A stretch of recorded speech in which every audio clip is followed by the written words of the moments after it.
did you know goldenrod makes an excellent tea?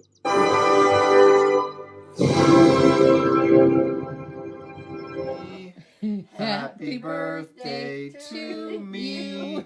Happy birthday, dear Aaron. Me. You are a sad, strange little man, and you have my pity. Or what's inside. You suck. Finally, we're going to reveal the...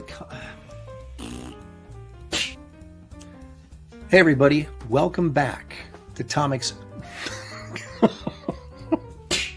veteran of the comic book industry for 30 years I'm a writer, I'm an artist, and this sucks.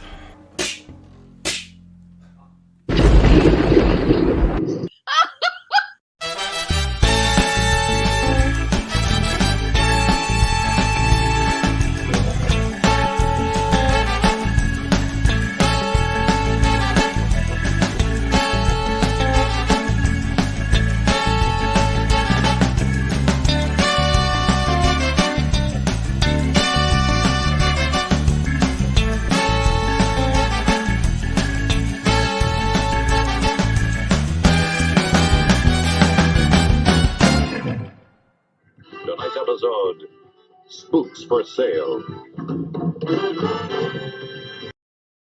Don't start! We haven't left yet!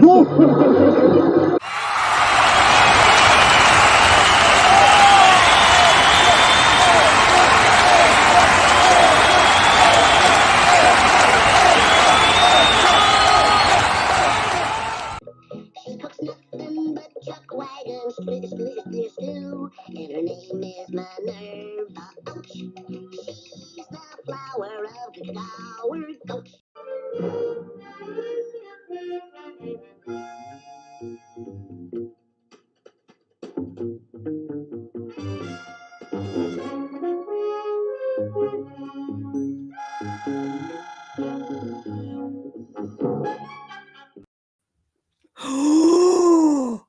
A puppet appearance, maybe. Oh, she's a pretty one today.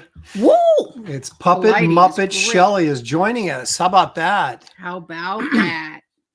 You fine folks, if you you You're fine folks have Oh. tuned into Could have been naughty. Aaron Live and with co-host Shelley. Yep. Showtime. How many of you, when it said in Shelley Showtime, went, yeah, right. But here she Yeah, is. right. Nonetheless, Way to lie. we went down and saw the baby today. Came Oh. back just in time for the I show. was made to be a grandma. You were. Oh, I'm the baby whisperer. You are. I am. Mm-hmm. I just, wow. Good times had by I all. got 3, count them, 3 smiles today. Mm, There's one. mm. So He welcome is everybody. delicious. He's delicious. He's a fine young He man. is delicious. Oh my Mm. gosh. What a tremendous show we have today. Oh, that's what I heard. Yeah.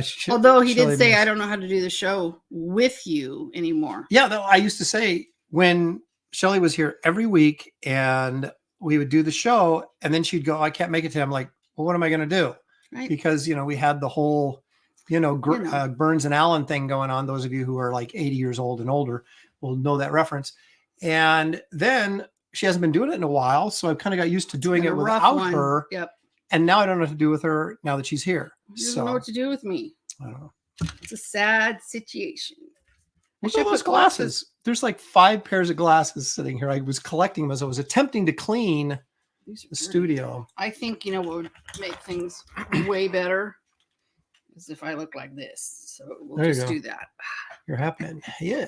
You can see the Fine. computer screen in your glasses. So you can see me in your glasses too. Oh, Look, there I oh. am. Oh, I didn't mean it like that. Just Just a little bit. tripping hard. Yeah. Speaking of tripping, So- let's see who's here. Oh, okay. Oh, what were you gonna I say? just say, how are you? I'm good. How are you doing? Better. Better? Well, you're here. I'm vertical. So that's a I brushed my hair and I brushed my teeth. mhm, Big day. huge day. Big I day. showered, shaved, brushed my teeth. Mhm. So That was last night. I'm not saying Well, I For did me. it this morning. Yeah. Well, I don't do it every day. But no, so Brush my teeth every my day. blood pressure is finally calming down. Nice. My back pain is a lot less. Steroid epidural was the bomb. Mhm. And so, yeah, so no surgery for a while. So yay. You're torn with it because you want it fixed. Yep. And then you're like, okay, when you get it fixed, it's going to create all these other issues, like having half my spine fused. Yeah. So I just don't know. I think I'm just going to sit in a rocker the rest of my life and hold them grab babies. That's right. Oh, did I say that again? Oh, he's just delicious. Go see your grandmother. She's in the chair. Exactly. Cobwebs on me. Yeah. Be like Psycho. But anyway, so Speaking I'm of glad Psycho, that I'm up still. I got a nap calling my name. well, but, we'll keep her you as know. long as we can. But speaking of Psycho, there's Me. Randy Howell. Look at that. He says, Randy. wait, am I first? All the way from Canada. We don't know, but We we're don't going to know. go with it. Yes. You're the first one I saw. So, Randy, So take credit. Yes. you are first Good job, in my Randall. book. Get down, you beast. Do I get no prize? Yep. You nailed it on the head. No prize. You get nothing but our thanks for being here. Oh, There's and Creative Faye. undying love and gratitude and all those warm, fuzzy things. Kevin Thomas says, I love Basil Gogos art. Got to meet him at one of his last con tours, signed my Warren Spirit #1, and talked about the time that he spent working on it. I have, I knew Basil as well. And When you have say a Basil, Basil. I think of, Basil of Baker Street. yeah. The Great Mouse Detective. I like that one. That's how cultured I am. Yes. Barbara Paulson's here. Pantheon B Spin. Barb! Repairman Jack made the trip in. 40% Awesome. Zed is here. I just read a tweet from him today on the way home. Oh, yeah. Was it a good Yeah. tweet or a bad tweet? What was that whole Yonzi Yeah. thread? And when I Was read he on one of his- the good side of it or the bad side of it? Well, on the good side, of course. Okay. I just want to make sure 40% Zed that you're holding up your end of the deal. That's all. No, Repairman Jack. Oh, Repairman Jack was. Okay. So 40% Zed. So we Sorry, knew that. I'm not even talking Yeah. about you.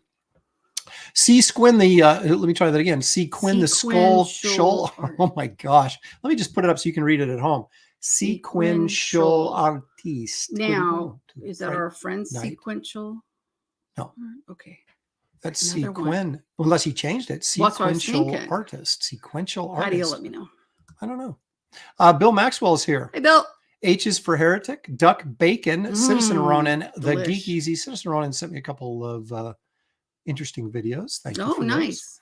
those. I was painting. I was listening to Oh, some. you Citizen would Ronan's content. think this guy had just discovered painting. Like he just discovered electricity. Like he comes in, he's like, I am so jazzed. I am so excited. And you're going to get a Yeah. preview tonight It's of something. exciting, folks. Does this feel dark to you? Let me readjust the monitor here. That's way better. I look way better when it's all blacked out. There, we're a little bit lit Husker, better, I think, honey, now. he missed us because we were gone all morning. Yes. The Geek Easy is here. Stippling Vaughn. Tonight, the night we need Graham Nolan, Kelly Jones, and Arden's Hi, in the baby. chat to heckle. Hi, baby. Oh, for the famous monsters stuff? Yeah, well, there'll be no Godzilla mention except that I You just did. mentioned it. Yeah. But other than that, there'll be no Godzilla mention except for that will be Again, the second that's time. But that's it. two. Yes. No more. No more Um, Godzilla. Oh, you gotta be There's kidding three. me. Yeah. Fox Mulder's here. Paul Taylor, our resident biologist, is Hey. here. We All do my favorites. now, Paul. I did threaten last time to move on from not finding Bigfoot segment because I'm not even finding We're any still not finding videos. him. Oh, right. And so maybe it's time to move on to my very highly controversial dinosaur analysis. But that would River require work. That River Monster So- show was fun. That was because he always caught something. Yeah. Every week. It was usually a gooch, And but he caught something. he was always like so calm. Yeah. Badass. Yeah. Hi, Marcus Marcus. Killigrew's here. Now, Marcus Killigrew is the purveyor of all things pop culture knowledge. That's what I've heard. And Grey Wolf Graphics is here. Awesome. We said Stippling Vaughn. There's Kellraiser. Heat Miser's here, of course. I don't know where his Cold Miser's at, Heat though. Miser. I'm Mr. Mr. Sun. Dun-dun-dun-dun. Got to memorize those words, Shelley. I know. Paul Taylor says he's sensing Aaron's favorite monster is Frankenstein. Pretty much. I look like him. But we're not really gonna analyze the monsters. We're gonna analyze the monster artiste. So our featured Oh, artist today is Basil Gogos. So what a fun name. we'll be looking at some art though. It's fun. Jimmy Owens is here. How about that? Hi, Aaron. Hey, Aaron. Well, he probably didn't expect you. So I know. now, People are like, yeah, we Shelley Showtime. Yeah, well, now he's here. I'm So here. Gen X Catholic is here. When we get down farther, I'll bet there'll be all these, Shelley's here.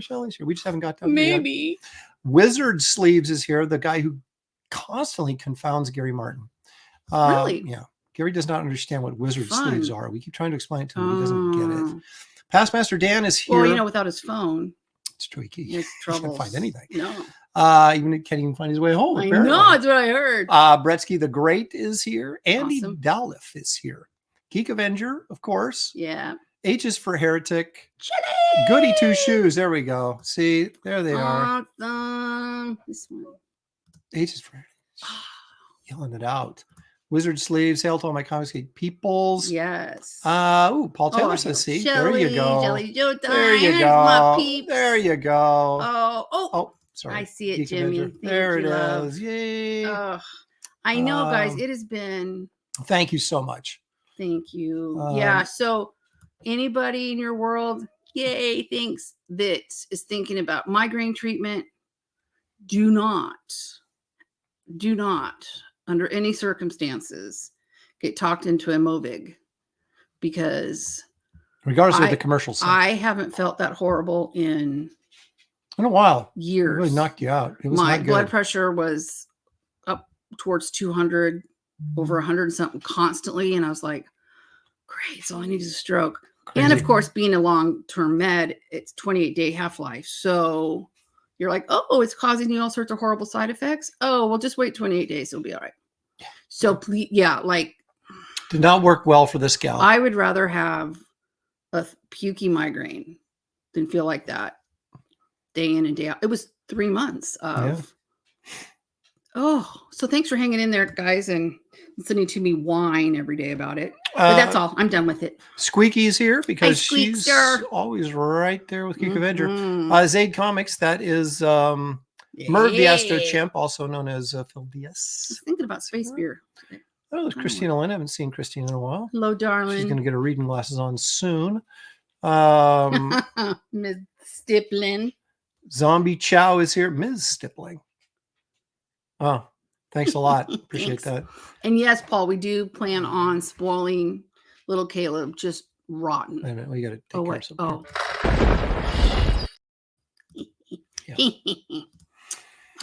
I'm the star of the show. Did I say it? I'm just made to be a grandma. Yeah, Have I said that? Pretty much said that, yeah. Oh. Hey, there's Mario Ruiz. Mario Ruiz. It sounded better in my head than it's coming out. Yeah. A lot of stuff does. Jimmy, hang in there. Hang in there, buddy. I know. I thought, I'll just make an appearance, but we'll see how long I can hold out. Sequential artist says, yay, Shelley, the show's guaranteed to go. And he with Aaron is still here. Thanks. That's unfortunate. Nice. Unfortunate. Yeah. This doesn't happen when you're not here. I get respect in the chat. Actually, I don't. You keep telling yourself that. Paul Briller is here. Our resident engineer is here. Nice. Well, let's see. Speaking here. of engineer, our son goes back to work tomorrow. He got to take a whole 7 weeks off for paternity. I thought that was awesome. Yeah, I didn't have paternity leave because I didn't have any place to take it from. Right. And you worked at home. Yeah, so my paternity paternity leave. leave. Go? My paternity leave was holding Josh while I was drawing whatever I was drawing. Absolutely. Okay. Jimmy, Hey, $1.99. Jimmy. Thank you, Jimmy. Appreciate that Love. very much.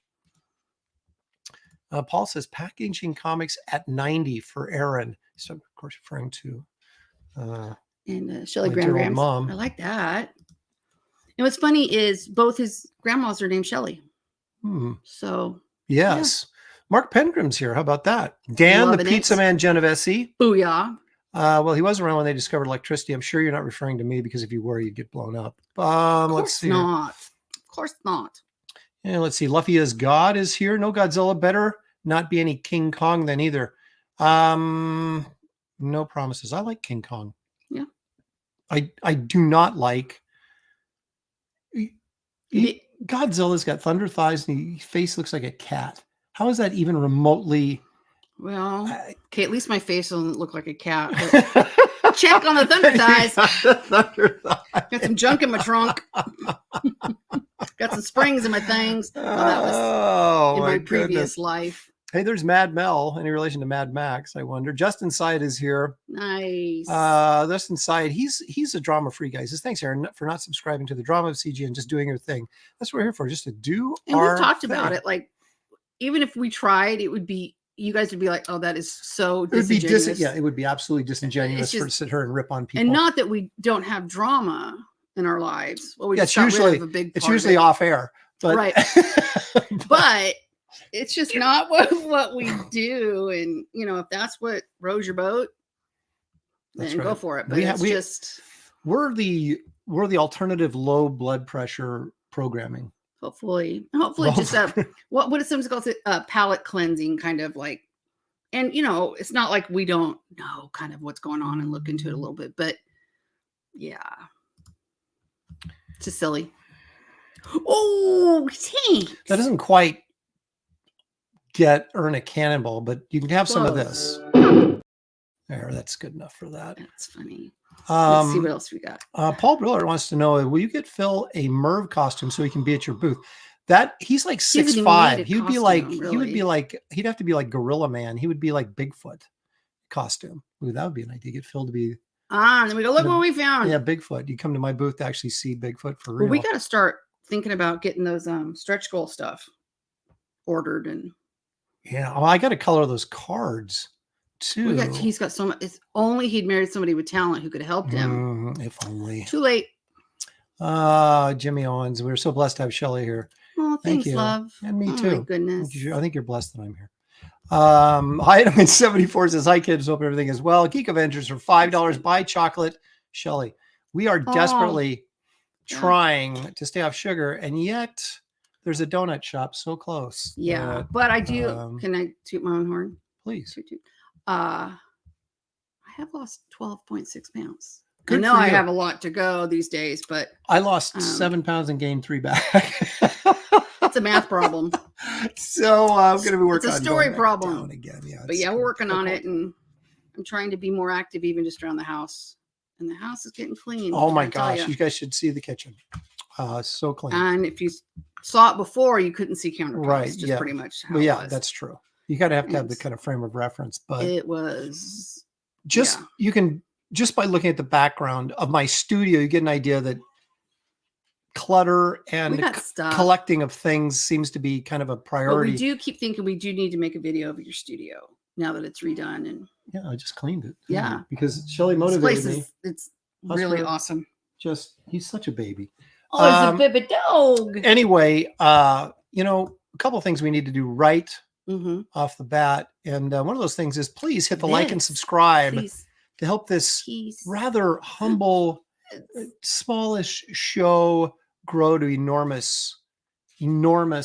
Proportions. Thank you, Yeah. and reach its potential. Potential proportions. So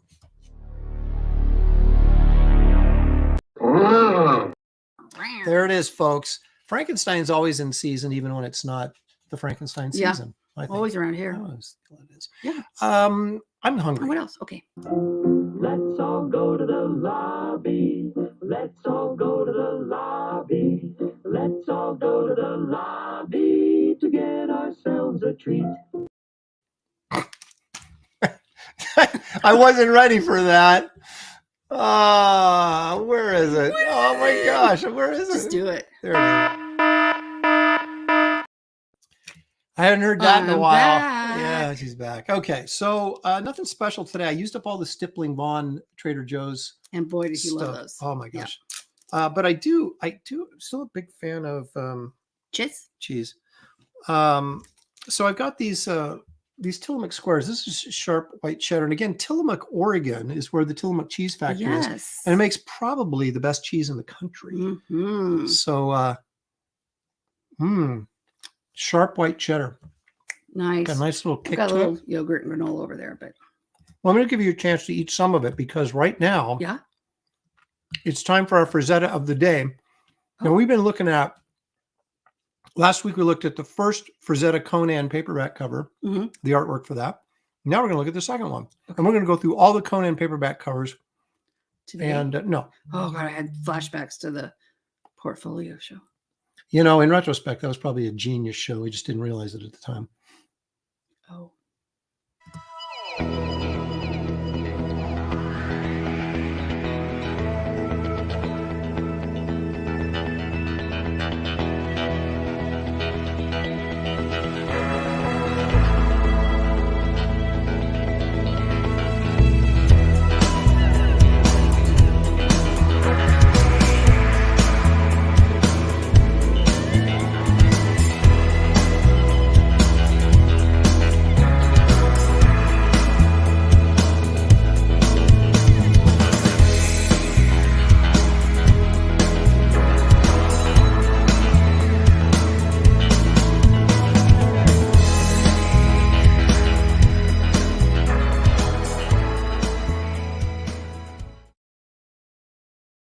wear as much clothing. I see how it is. Shelley was saying that when Frazetta paints dudes, he puts more clothes on them than the women. And I said, well, the women, or pardon me, the heroes, the men, are in battle where the women are just in the paintings to be saved by the men. So they don't need as much clothing. Eye candy. Hey, it's a guy thing. Mm-hmm. And I'm thankful that Shelley actually understands that. Because I do know some artists, so I'm not going to mention any names, whose wives get a little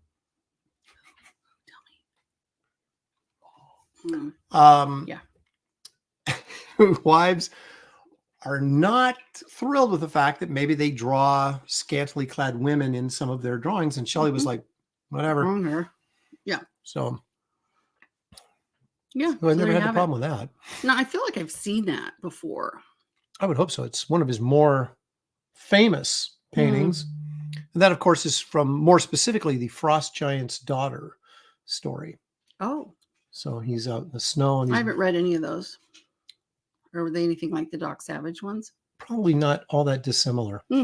Shelley's a big Doc Savage reader. Mhm. I think I've read And every one we have. she'd always read the like there was always some sort of racist Oh my gosh. stuff in there, and she'd Yeah. go, look at this, because they were all written like in the 20s or whatever, in Yep. the 30s, and so I just crack up. yeah, different time, not as sensitive as we are today. No. Not as sensitive. Victor, some people say superheroes look very homoerotic. I don't say that, Vic. What are you insinuating? I've never Are heard you that. saying that? Although, Hmm. who do I talk to ever anymore? Oh, my You're right goodness. Well, I drank some water, ate some cheese, and then You even just drinking more. I think you. I think that's it. Yeah, well, I do. Because I'm getting really good at the burping thing. the doctor told me, he goes, if you're burping a lot, it's because you're swallowing air. It's not because there's anything strange going on in your stomach. It's just you swallow air. Well, then stop swallowing air.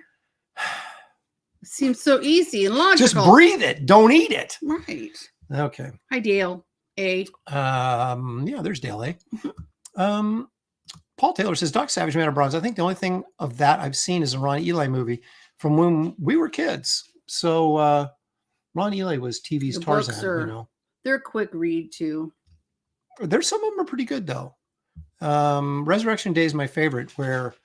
Did you read Resurrection Day where Doc Savage created this formula where he could bring somebody back to life? Mm-hmm. And they were like, this big debate of who they were going to bring back to life. Mm-hmm. And they finally decided they were going to bring back King Solomon because he was the wisest guy and be the most beneficial to bring back to life. So they're going to bring back King Solomon. But these bad guys, they wanted this Egyptian treasure, right? So they substituted this pharaoh for the body of what they thought was King Solomon. Gotcha. And they injected this pharaoh because they thought once he was alive, he could lead them to the treasure. And all mayhem and unruliness ensued. That was one of my favorite ones. Did you read that one or no? You can't remember. They're all the same. A lot of drugs through my head. Yeah. Marcus Killiger said he's read some Doc Savage. He's reading some Conan now. Good for you. Nice. Husker baby. I am indeed eating up all the air. You guys will. I'm going to survive on air. No. Wait, was it Kung Fu Panda? You need a little bit more than do. Remember, he says because they survive on nothing but when Master Shifu was going to take him up and train him up in those mountains, he goes, it's said that a warrior can live off, the air and dew. And he goes, take a little bit more than dew for me. So, there you go. That's what I do. When was the last time Shelley went out swimming when the weather warms up? If it ever warms up. Yeah, No, it snowed today again. Yeah, she's supposed to be doing pool aerobics, but they're redesigning, they're remodeling. resurfacing. Yes, there you go. Thank you. Pool. So April 15th it opens again, and I'll Not our pool, get in there. but the public pool that is nearby. Pool, but Yeah. the high school I used to teach at. But yeah, that's really what I'm looking forward to. Is squeeze this tushy into a bathing suit. Johnny Weissmuller was my Tarzan. Cheetah got drunk every movie. It's true. That poor monkey. Shelley, we've got things to do. We've got things to show. We got things to talk about. I know you're all like confused. I am discombobulated honey, because boo. Come here. Come here, having you on the show makes me confused because I don't know what I'll to just do. leave then. No. Come here, Let's baby. not Come do here. that. No. Oh, did you feed him? Yes, I fed him. Oh, I okay. feed the dog. I feed the dog every day. I feed the dog. Well, All right. Normally, right now, what I would do, Shelley, is yeah. What would what's in Aaron's collection, but we've been through it. There's nothing left. you lied. There's so many. Well, I didn't show every Keeping book, but I did thinking. highlights. The highlights. The highlights I through love A the through highlights. Z, and so we're out of them. Oh. So now what we're going to do is I told you guys I want to preview a couple things. Okay. Okay. Yeah. Okay. Okay. Okay. Okay. I've been working on painting, and why I've been working on painting because Nice. I haven't painted in a long time, and I have to get used to moving the paint around and stuff. Mhm. And I haven't really messed around with acrylics that much. Right. But I have been messing around with acrylics a lot lately. Yes. And very happy, very excited, very like rejuvenated. You know how that goes. I'm feeling that sort of flow that maybe that's what I'm going to do the Kit Carter movie poster in very shortly. So I just finished a Conan painting. And you guys have seen the Fire and Ice one has been all over the, oh my gosh. Oh my gosh. He missed. You know those pet commercials where they're like, don't let this pet freeze. This dog will never freeze or starve. No. Look at your face. So anyway, I'm going to preview to you guys what I've been working on, and we'll talk a little bit about that. And then I'm going to give you a Kit Carter update as well. So this is kind of like, actually, you know what? If I was going to run an intro for this, yeah, I might would it be what the heck? No, it would be what's right here.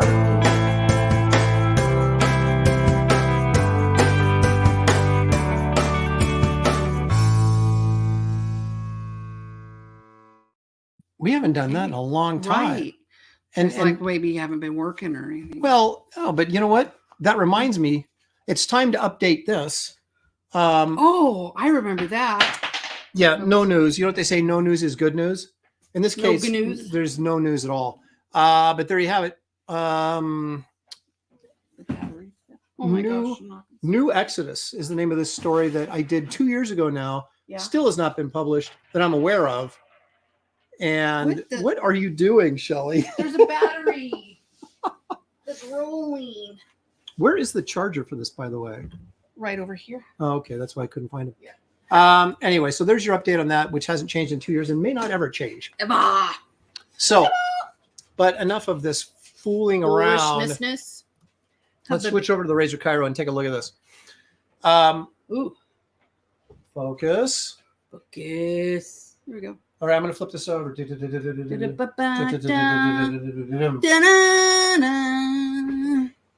see the comments. All right. Whoa. So this is, it's not exactly monochromatic, Shelley. Monochromatic would simply mean that it was all, you take one or two colors, they're right next to each other in the old color wheel, add white at varying degrees to get different values. What I did here was I used a burnt umber for the shadow areas here, which is really, it's a very dark brown, but it leans into the green family.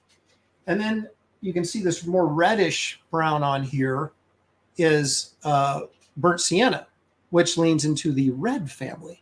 So you could essentially call this a red-green complementary, even though it's all in browns. Yeah.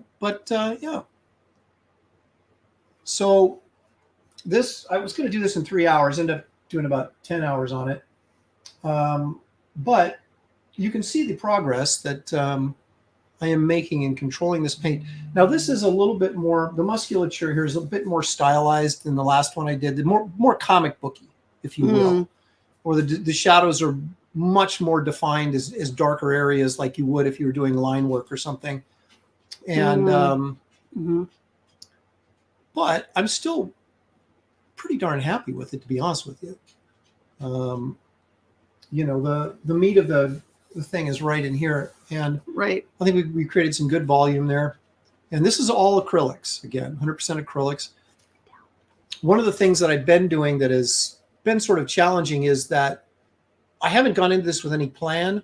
Normally, if you're doing a painting, you would do a value study in pencil, right? So you get all your shading and you know exactly where all your shading is. And then you do a color study as well, so you kind of know exactly what you want to do color-wise.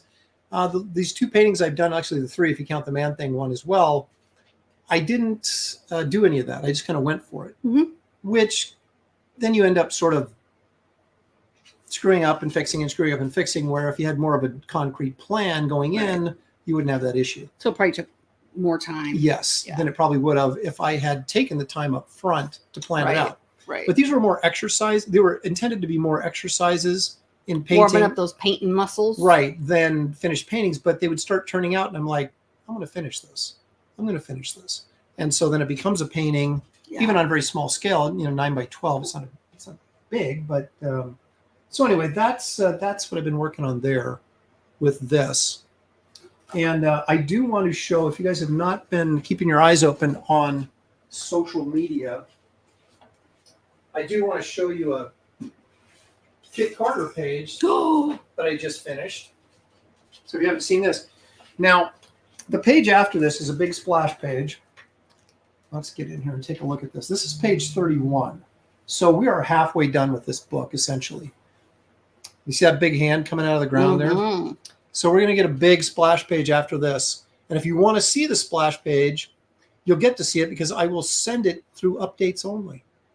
Or at least updates first. So everybody that has signed up for the campaign, is back the campaign, will get to see the splash page from this. Nice. There's Phil. And we'll get to see the splash page before everybody else does, of course. Nice. But this is the pencil work, and these are usually how tight my pencils are when I have even a great inker like Matt Ryan. I give him pretty tight pencils. Yeah. So he knows, what my expectations are and what's going on.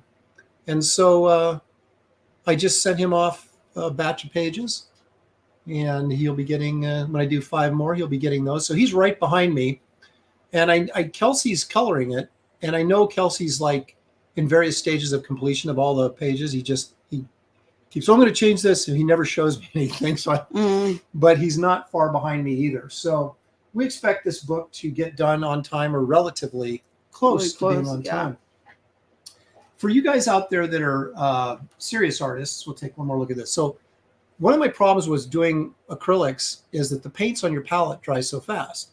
So Shelley comes in and says, I've been doing a little research. And she says, you ever heard of a wet palette? I'm like, no, tell me about it. And basically it's a palette that keeps your paints wet. Seems simple enough, right? Yeah. So I looked into it and immediately ordered one. And let me show you what it, would you hold on to that just for a second? This right here is Masterson wet palette. It's basically a plastic box with a lid on it. Okay. Now, underneath here, see, these paints are acrylics. Normally they'd be dry. You leave them out for a couple hours and they're dry. Yeah. What you do is you get this sponge that sits in the bottom. You wet it, wring it out so it's damp. Then this paper you soak for like 15 minutes. And then you put it on top of the sponge. And now you put your paints on top here. And what it does is it draws up moisture from the sponge and the paper to keep your paints wet and doesn't let them dry. And then when you close up overnight, you say, okay, you put the lid on, keeps it from the water from evaporating, and it keeps your paints wet so that I can come back and not have to keep wasting paint. And so it's a great find by Shelley. I bought it immediately. Amazon shipped it to me right away, and I was able to finish this painting. Get our Amazon storefront going without wasting any more paint. So anyway, there you go.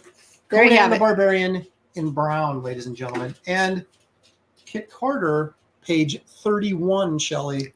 Nice. 32's on the board. We'll be showing that soon. So Geek Avenger has an idea for you to, with the comic book issue thing. $2. Well, let's see what he has to say. Okay. Geek Avenger for $2. There is an Atari Force comic you could review. Could. Why would I? But thank you for the $2. Storm D for $4.99. Thank you. I'm a fan of vintage sci-fi. Silverberg, Vance, Simic, Blish, Dixon, etc. I love the cover art on these novels. Are you familiar with these? With the illustrators of the cover art? Are this list of illustrators or this list of authors? I'm not a huge sci-fi guy. I'm more of a fantasy guy. So like fantasy adventure stuff tends to draw my attention more than sci-fi. My guess is I'm fairly familiar, depending on how old this stuff is. I'm very familiar with illustrators and artists, at least stylistically. I may not know all the names of guys that worked on paperback covers and things like that. These names are not off the top of my head, or not Vance. But again, I don't know if these are the artists or the authors that you're referring to. As far as sci-fi authors, I know all the big ones and some of the ones that are, you know, like Ray Bradbury and who's that guy that did that stuff? Oh yeah, And that guy, that other guy, awesome. My favorite. Thank you for the $4.99 though. Oh, Jimmy Oh my Owens, gosh. $1.99. Thanks for Jimmy. the stream. I needed it. Oh, We're here for you, good. Jimmy. Don't ever forget it. Gosh, it goes so fast. Victor, whoa, there's going to be a Kit Carter movie. Shelley's already your wife. You don't got to tell her you can put her in a movie. That's one of the few messages or chats that Vic puts up that actually made sense. So I can understand what he's saying. Let's see here. Goodness. And everybody's Cool page. Sweet. Kelsey's the best. Do. Genius. Looks yummy. Time to start making dinner. Ange. I'm just reading really quickly. Heinlein, yes, of course. Robert Heinlein. We had a guy that showed up at, remember when they had that big, why are words so difficult for me? I want to Words call are hard. Well, I want to call it a news party, but what do you call it when you make a big announcement? The press are there, Yeah, a the press press conference, release. kind of thing for Ultraverse, right? They flew us all down to Malibu. Right. We did this big press conference thing, and this guy Larry, was it Larry Niven? I think it was Larry Niven actually. Science fiction author was there, and he was. They brought him in to sort of kind of round out how the Ultraverse worked, I guess. And he was up there and he started talking about this flat disk Earth weird thing, that how this universe worked. And everybody was like just glazing over. What is this guy talking about? Everybody just nod and smile. Yeah, it was like, and they didn't take the microphone from him because everybody was falling Oh my asleep. You know, gosh. I was like, dude, I don't know what you're talking about, but I think it was Larry Niven. I may be mistaken, but I'm pretty sure that's who it was. Oh my gosh. Isaac Asimov, of course. Yeah. So yeah, but I mean, those in terms of big name authors, those are the people that I'm most familiar with in terms of sci-fi, because I don't really read that much sci-fi stuff. It's always been So here's a good heroic question. fantasy. Yes. Have you tried glycerin water mixture spray? No, I mean, I wetted down the paints before I sealed them up overnight because I didn't have confidence that it would do it, but it's worked pretty darn well. Okay. But yeah, I know a lot of people do that. I used to use glycerin in my airbrush, but airbrush is so labor intensive when you have to clean it that it just, I'm like, I don't want to do this. I have never seen your airbrush. It was before your time, baby. Oh, wow. Because we have a whole setup. My mom bought me years ago for Christmas this great airbrush, and I got a compressor and everything. But it's like every time I look at it, I'm like, that's a full day. That's a whole day of cleaning. Yeah. So I haven't cracked it open, but I might. Lord Henson, comic skater. Ron. Sorry, but I'm here. Don't No ever be sorry. We're worries. thankful that you're here. Good to see Shelley on. Thanks. Hi. Thanks. Rock on, brother. Mm-hmm. Let's see. Okay, so Shelley, how much time do you think you have left with us? A few. I'm not talking about like overall, but just today, just the show. Yeah. Well, Oh, stat. So nice. thank you. You guys are more than kind. Yeah. Should we do my top 5, or should we do who's that guy? The artist. The artist is a longer segment. The top 5. Who's that guy? You want to do who's that guy? Sure, why not? All right. Let's do who's that guy. Who's that guy? If I can find the there it is. There it is.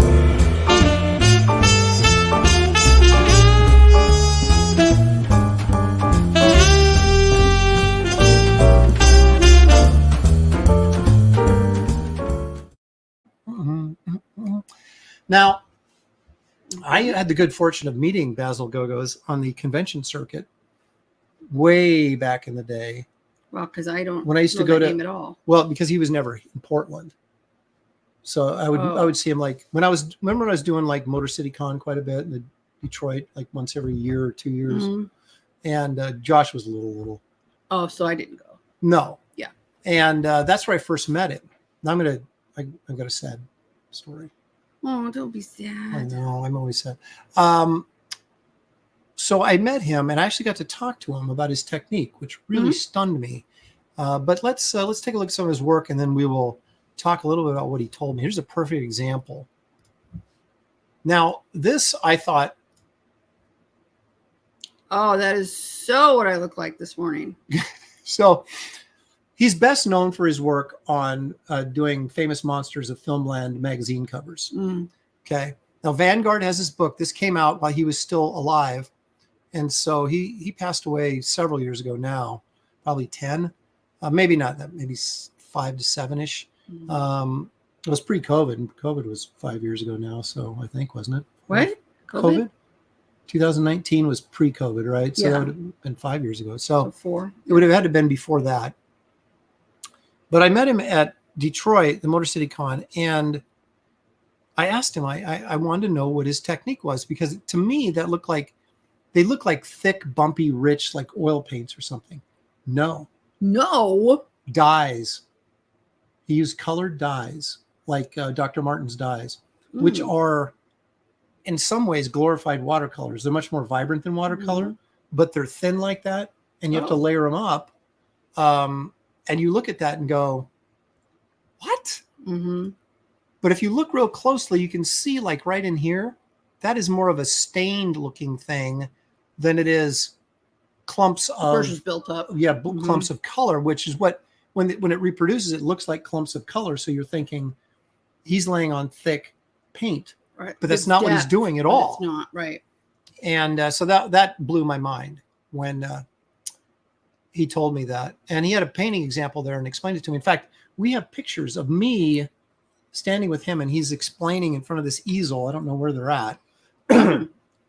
I was going to dig them up, but then I thought, well, that'll require time and effort. So I didn't. So you have to take my word for it that I actually do have pictures of me with him. Nice. But anyway, this book came out. You can still get it. I don't know if you can get it on the Vanguard site or if you have to Amazon it or eBay it or whatever, but I got it. Signed it for me. Ooh, booyah. Yeah. Okay, so before, though, I wanted to show this because I want you guys to be aware of this book. Okay. But this is what he used to do, where he got his start. Look at these crazy men's magazines here. The world's most vice-ridden street, Shelley. The Reds failed to brainwash him. Sex-packed saga of Sergeant Larson. Look at the chicks in the bikinis with guns, man. They're I saved the blonde Venus from the opium den. We fought the tiger terror of Tripura. Female rat packs of the JD underworld. Wow. This is what men's entertainment used to be on the rack. Wow. See the stuff you missed? See, it's Shelley, it's the all man's magazine. Gotcha. And you can hook up apparently with her. It's a girl for a He-Man. I'm sure that'd go over really well these days. And 35 cents and that could be yours. All that entertainment crammed into one small package. I guess I shouldn't have said that. Package. Kevin's right. He says that's some real American literature right there. Paul Taylor's saying that's a nice rack. He meant, of course, the book magazine on the rack is what he meant. That'd be a nice rack. Well, I was already making the rack comment in my head. So subscription time. Now, interestingly enough, you probably can't tell from this, but this guy right here, that was James Bama's model for Doc Savage. Oh, he got around quite a bit in those days, modeling for a lot of different guys.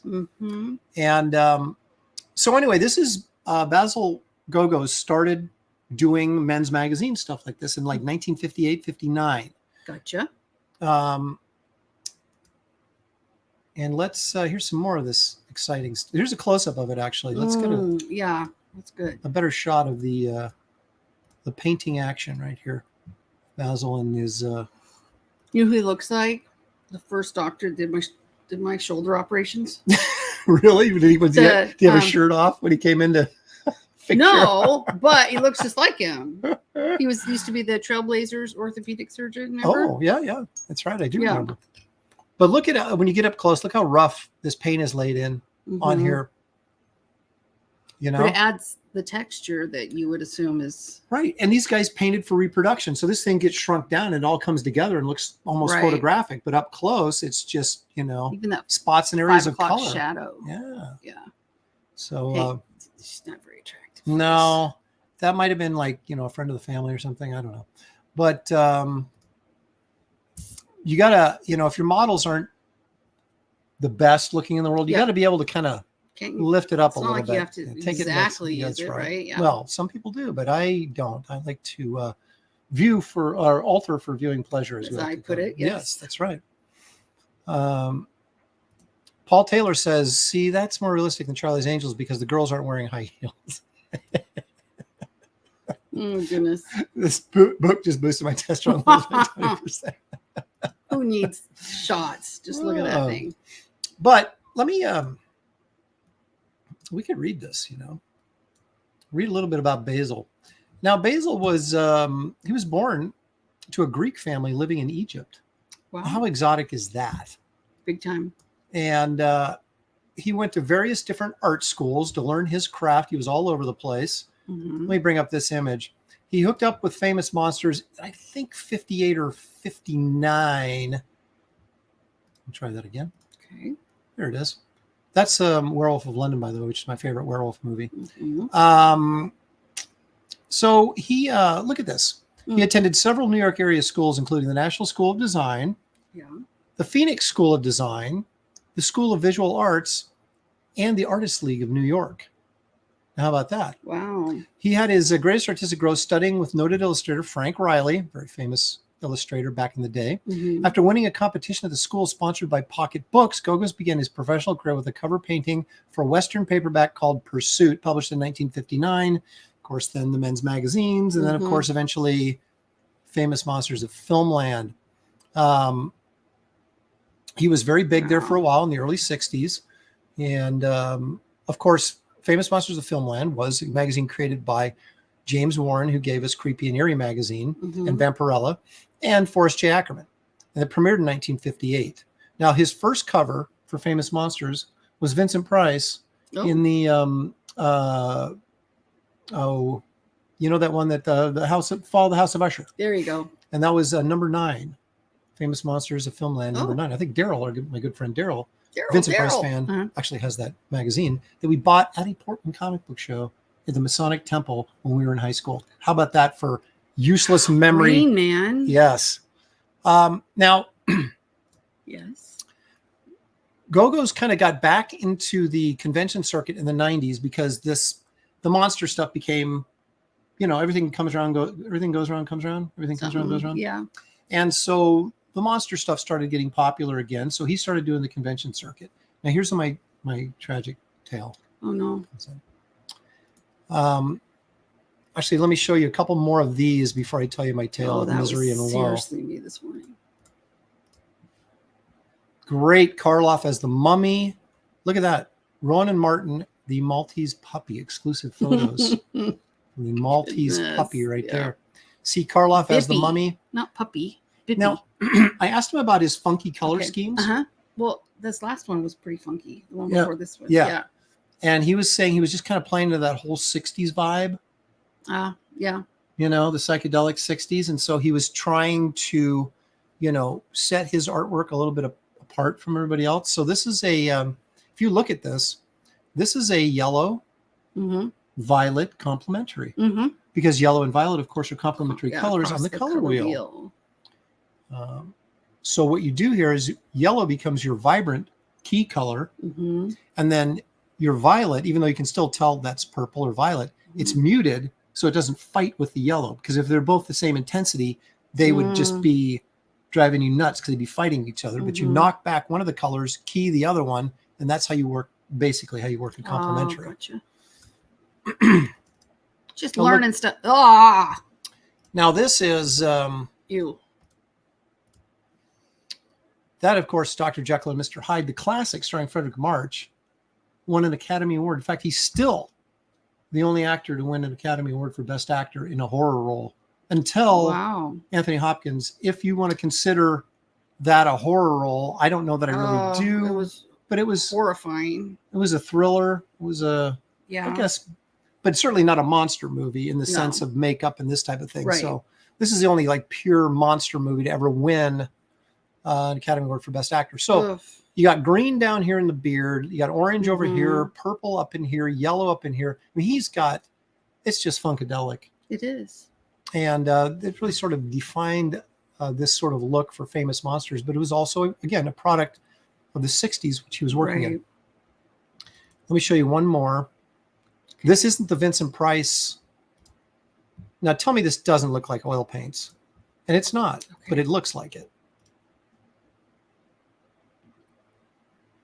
But again, who would think to go in there and, with that green and... I was to say, make him green. But it's so funky and weird, it works.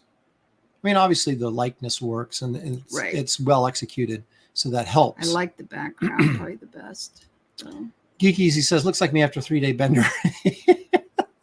Yeah, it's not easy being green. That's right, Paul. And PCOS says, he was generally strange and weird. He made you kind of cringe every time you saw on screen. It's good. I think he's talking about Frederick March. And the makeup was top notch in that. Oh, here we go. Oh, what did I do? I don't consider Lambs a horror movie. It's a procedural thriller. I'll give you that. I agree. Yeah. But it was still horrifying. Okay, but this isn't his first cover. So it's Famous Monsters #9 was the very first cover. Okay. It's a similar piece to this because this is a Fall of the House of Usher piece, but it's not the one that was on the cover. Sammy. And then Courtney, you better change that dislike to a like, sister. Wow. Sister. You can't even get a like from your daughter and her friends. All right. Yeah, because I'm so pretty today. All right. Here's when the tragic story kicks in, Shelley. Oh, I can't handle it. Okay. So when I met him in Detroit, he had a portfolio full of, they were like 11 by 14, 9 by 12, somewhere in that neighborhood, somewhere like that size of that Conan painting, maybe a little bit bigger, of charcoal drawings, originals. Dope. Guess what I didn't buy? One of them. Because we had 2 kids, and every time I went to a show, should have married better. I told you that all the time. Every time I went to a show, I was always like, okay, I got to pay for this trip, and I got to come home with some money. Right. Or Shelley won't let me in the front door. Right. That's the reason I went to the show. And then I'd see stuff like this, and they were only $350 a piece. You never even asked. I was afraid. You better be. Well, I knew what the answer was because you weren't into it like you are now. You didn't have the understanding at that point of what was going on in terms of. Oh, I don't know.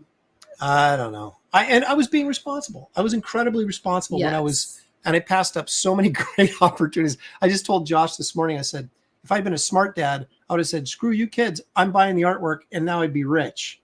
So anyway, So he had these great charcoal drawings just like this, $350 a piece. Nice. My guess is these are probably in the little more than $1,500 to $2,000 range now. Citizen Ronan blaming Shelley for shame. I know. Well, you got to blame somebody. Look at that. So they were this good too. They were like just like this charcoal drawings, just like this. That was 2004. So this would have been in the 90s, the ones I was looking at. So they would have been prior to this. Gotcha. But and the cool thing was, we would meet up for breakfast, in the morning because we were all stayed in the same smaller hotel, and we'd meet up for breakfast and talk, and then you'd see him at the show and talk, and it was really cool. Did he remember who you were? Unlike yes. others? Okay, good. Yes, he did. Because I ran into him quite often there for a while, and yes, or at least he pretended he did, which was always good. Yeah. And here's one more, just to kind of make you guys feel as sick as I do every time I see these. Because I wanted to buy I wanted to buy 2, but I bought none. But here's what That's a very sad story. It is. And oh gosh, can you imagine I had these hanging on my wall right now? You would have got rid of them because they would have scared Sammy when she was little. No, I still have the prints. I just took them down and hid them. I didn't get rid of them. Oh, gotcha.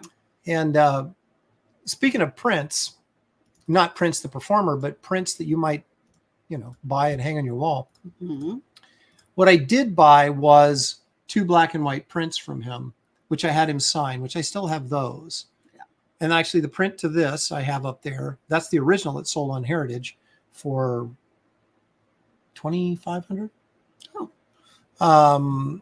So it's not outrageous. I could still probably get an original for him, but it'd be considerably more than $350. Yeah. And then the other one was London After Midnight. So I have both of those framed and over there. And Stuck in the corner. Signed by him. And I think I paid $50 for those. When I could have just said, you know what, throw another 300 in there. But back then, again, let me preface by saying I wasn't raking in serious money at these shows. Not like now. Okay, I'm still not raking in serious money at these shows, but I'm willing to spend serious money even if I don't rake it in. Right. Back then I was not. So anyway, that's Basil Gogos. If you guys, I always say Basil Gogos. Basil Gogos. If you're not familiar with his work, I'm sure most of you are. Check it out. Just Google him. Look at the artwork. It's fantastic. You can still get prints of his stuff. I don't know that there's necessarily a website that's being dedicated to, or pardon me, that is run by his estate or family. Right. But you can find his work out there, and it's well worth looking into. He was probably the guy when it comes to classic monster art.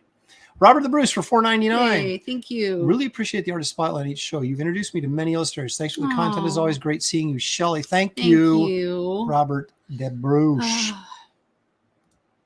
I just hope the new artists of today pick up pencils instead of mouses. They don't, and it's going to have to be a throwback. Everything comes, it's like everybody got sick of computer generated animation. Everybody loved it because of Toy Story, and then it just boomed. Then people got sick of it. What happened? You start seeing hand-drawn animation creep up, and people are like, "Oh, that's so refreshing. It's so nice." That's the thing. Pity Moth, I agree. We will never have the money. You just do it, and that is absolutely right. And I've adopted that philosophy. It's like being ready for kids. I adopted that philosophy when when I took Josh down, when he did his internship at Legacy Special Effects. Moved him down there for 6 months. We were on Hollywood Boulevard. And I sat there and talked to the guy that ran that poster shop that had all the really expensive posters and stuff. And he told me the story about how he bought the Frankenstein one sheet. And he was a struggling teacher, newly married. They had no money, but he saw this poster go up in Larry Edmunds' bookstore on Hollywood Boulevard of the original one sheet to Frankenstein. Wanted $1,500 for it back in 1975-ish. Yeah, a ton of money. He borrowed the money from a loan shark, not like a back room deal, but like one of those places where they have like a storefront. You can walk in and borrow money, but it's like 20% interest or whatever, right? You got 3 months to pay it off or they'll kill you. He borrowed money from those so he could get that poster. I was like, your wife must have gone nuts. He goes, no, she was cool. And I'm like, wow. And so he bought this when he couldn't afford it. It's $1 million poster now. Oh, wow. And he kept doing that. And he's got a one sheet to the Mummy, which is $1 million poster. He has all this great stuff in a book called Graven Images, which I have here. And I had him sign. I'm sure we do have it. So that was the philosophy. If it's a good deal and you feel like it's got great investment potential, even if you don't have the money, get it. What do I usually say? Usually say, hey, can I get it? And I go, do you have the money? And I'm like, well, yeah, I wouldn't do it if I didn't have the money. Well, I don't think I've ever said, no, you can't get that.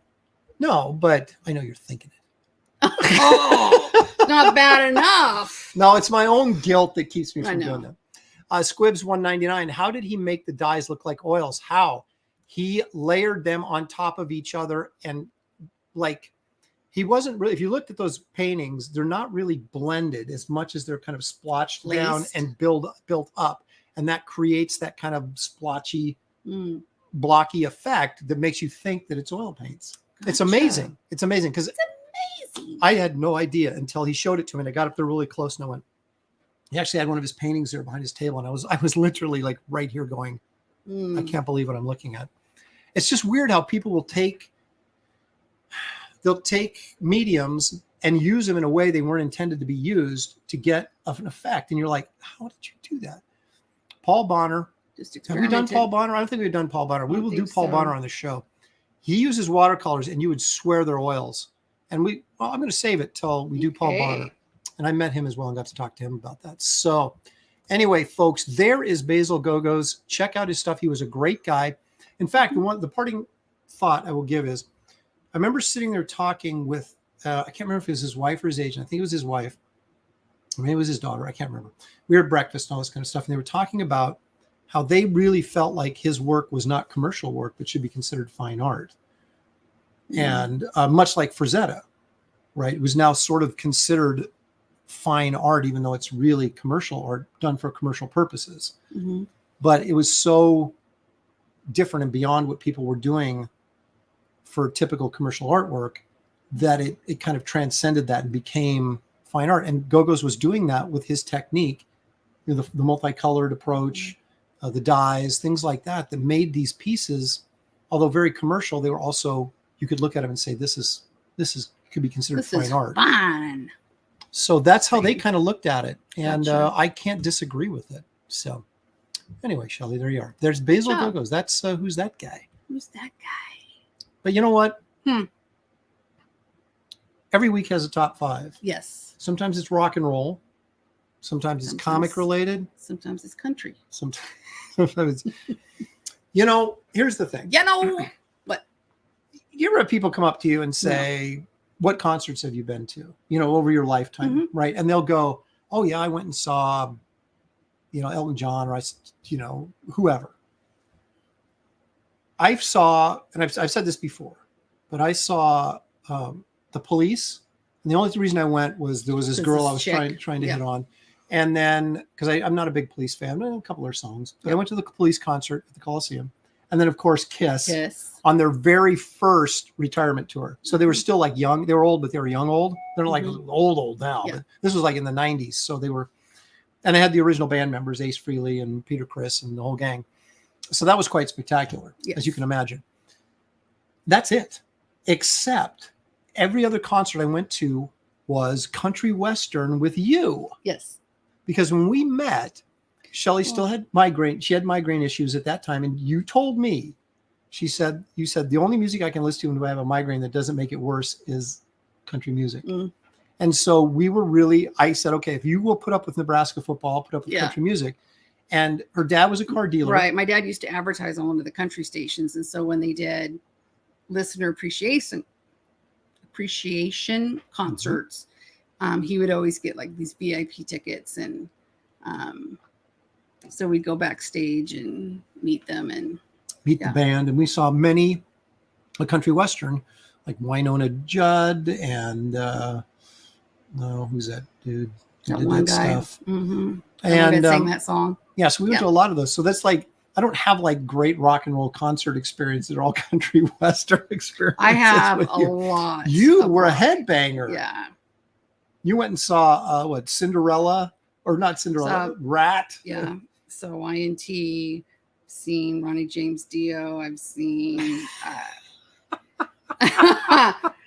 I've seen so many rock concerts. Like, yeah. She's seen stuff that she can't I've seen repeat. stuff you cannot unsee. Yeah. Hey, Evil One. Dude. Chris, how's it going? $5. Thank you so much. Says, sorry, I can't be in the chat tonight. I love you guys, especially Shelley. Thanks, Evil One. I got to go over to my parents to spend time with our dying doggy. So, that's sad. Hugs for you. Yeah. Thanks for the $5 though. And thanks for stopping in to say, hey, oh, look at this. Wizard Sleeves. Oh, seen some good concerts. Who, Stones, Kiss, Rock. Nice. I think we saw, did we see Garth Brooks at one of those? I don't think so. Diamond Rio. Maybe we did. Yeah, we saw Sawyer. Diamond Rio. Little Texas. Oh my gosh, so many. Alan Jackson. Yeah.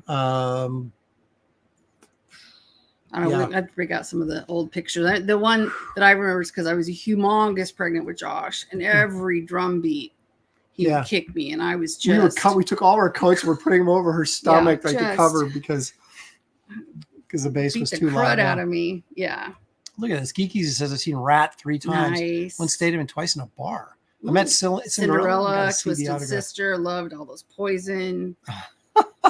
Man, yeah. Running Iron Maiden, Judas Priest, Dokken, Kiss, Metallica. See, I haven't seen very many of that rock, but yeah, the big hair 80s rock. I was, woo. My daughter, who's just dissing us live, she's a concert goer. She saw Ringo Starr and his traveling all-star band, and just recently, like a year ago, and it was Ringo. Steve Lukather was there from Toto. Colin Hay, the lead singer from Men at Work, was in I that saw band. them front row. And Stevie Ray Vaughan. Yep. Edgar Winter was in that. She just got, and they played all their and she best was songs. so sweet. And I still hope she's watching because she said her favorite song came on and she started crying. She's so sweet, this girl. So yeah, so she's actually done way more concerting than She's I a ever have. rocker. She is. I raised her cracks me right. up. Classic rock. She's the bestest girl ever. Creative Face says she only been to one concert, Roger Waters in 2017, Us Plus Them tour. You know, there's a great, I've mentioned this before. Oh my gosh, excuse me. There's a great Pink Floyd concert at Pompeii. They're like in the arena, the Coliseum in Pompeii, apparently. And they do a concert there. And I was like, that's so bizarre. You know, the 2000, I think it's 2017. So for 2014, excuse me. So they're older, but can still play and sing and everything. And I'm like, why would they do Pompeii? But then I found out they did like a special, they taped a concert in that Coliseum in Pompeii, like in the late 60s or early 70s. And it was a TV thing, apparently, because there wasn't anybody there. They recorded there. And so this was like their return to Pompeii, 40 years later or whatever. So it actually was really super cool, but it's great. If you want to you catch it on YouTube, the different songs and stuff, especially Comfortably Numb, just blows me away. Anyway, so there you go. All right. So Shelley says, Aaron, what is your top 5? My top 5 what? I'm dying to know. Well, here we go. Let's find out.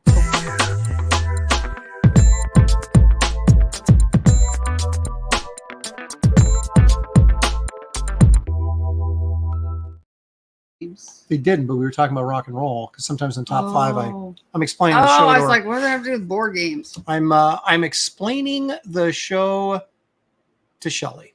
Did you guys ever watch the show? Even watch the show? No, I'm out of practice, man. All right, and so we yeah. didn't have rehearsal. So back in the day, all we had was board games, right? There was no video games. It was board games. Board, as in BORED. Did you not play board games? Is that a guy thing? No, we did. But yeah. It's like a guy life thing. And Life, that's a girl's game.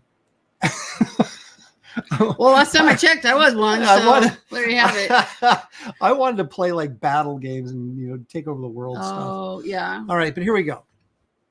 So Life, I never really did it for me. Okay, here we go. You guys are dying to know what my top 5 board games of all time were. Yeah. This one I'll bet many of you have never even heard of. So your mom still have that one? Don't we have that Yeah, one? we have it because I kept most of them from when I was a kid. I got to do the countdown though. I'm being irresponsible. Let's take a look at number 5.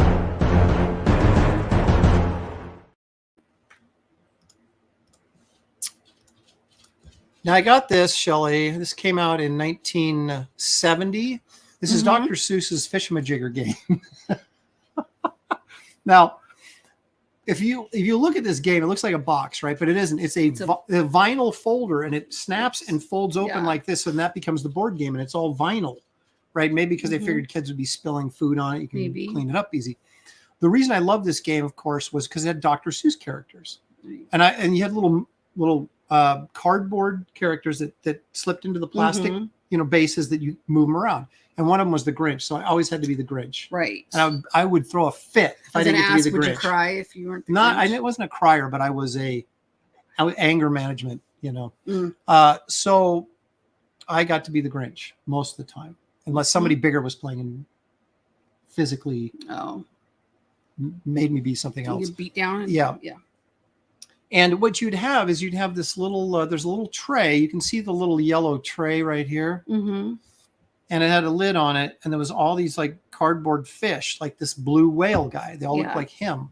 And you had a fishing pole and you'd try and hook one of the fish. And then you'd look on the back and it'd tell you where to move. Oh. And so then you would move through these different little Whoville and things like that. And but every time we played the game, I was the Grinch. You are the Grinch. And my heart grew three sizes that day. Except when I lost. And then it would shrink and shrivel. Nice. It comes with our boxes and tags. So anyway, that's number 5. It just has such fond memories for me. And like I said, I still have it. I know. I've seen it. I haven't played it. Doesn't quite have the same appeal to me, but you'd still want to be the Grinch. I would. Absolutely would be the Grinch. Mm-hmm. Thanks, old dirty fatty. Dale A says, Aaron was an angry child. Shocked. Because he's not an angry person. So you were a Grinch even if you couldn't play. If you couldn't play the Grinch, I was gonna blow him up for that, but that's actually accurate. It's accurate. So I can't blow people up for telling the truth. Guy in his room. The Grinch had the heart problem because he got the vax from it. We were just talking about that. Yeah, unfortunately, the comedian that just passed away, what was his name? Lewis. Help me out. I can't. You guys. Pain meds are kicking in. He was on the show with Lewis. Larry David. Richard Lewis. Now he was in his 70s. He was 77, but he did die of some heart condition that came up. So did a guy that ask I taught questions, with, man. You just got to wonder. Our son's basketball coach. Heart failure, 52. Yep. And it just amazes me that no one's asking questions about stuff like that. Whether you think it's doo-doo something. Doo-doo. Or not. You said doo-doo. Doo-doo. Okay, back to, wait a minute. Let's not forget this, Shelley. Oh, do your job, man. Number 4. You have one job. I know you have one job. Now, this is an epic game. Did you ever play this? No. It seems like a guy's game, too. Skittle Bowl. Now, they had Skittle Pool. We don't have that. No, we used to. But here's the thing. And this is, I purposely brought up the versions that I got, that we had when I was a kid. Look at the little wooden. Yeah. And what you would do is you'd stand over, you see where the tray is, right? Well, it seems kind of what you do. Well, you'd stand behind it. You'd stand back here. Yeah. You'd grab the ball and you'd swing it around the end like that and try to hit it and knock them over like you were bowling. Yeah, it's just be like, ding. No, you had to swing it around and then try and, and you'd keep score just like you would bowling, which I enjoy bowling or as a recreational, let's go do something kind of thing. Although it hurts my thumb and wrist now. And it messes up my nails, so I won't go. Yeah. But in my younger days, I used to enjoy going bowling. And so this was like home bowling. And what we would do is my brother and I, when we get that week off before Christmas, right, during school, and we would set up all of our games we've got at previous Christmases, and we'd have like game marathons, like championship tournaments for all these different games to kill the time while we were waiting to open presents a week later. This is, when we were younger and we didn't have like friends were coming over to the house kind of thing. It was just kind of occupy your time all day. But Skittle Bowl was one of the mainstays. And I still love it to this day. And you see this tray here? When you knock the pins over, it would catch them so they wouldn't go all over the place. See how innovative? They still went all over the place. No, they didn't. You'd really have to hit that thing hard to send those. Well, you would have, because you would have been. I don't like this stupid game. I had an arm on me. Yeah. Well, don't mess with it was me. all about the finesse. Work it around the pole, bring it back in, strike, baby. Gotcha. That's what it's all about. Okay, next. So that's my number 4. Let's see. Paul says, I used to beat a friend of mine at bowling and he had his own ball, shoes, and gear. He'd start blaming the alley, which I thought was hilarious.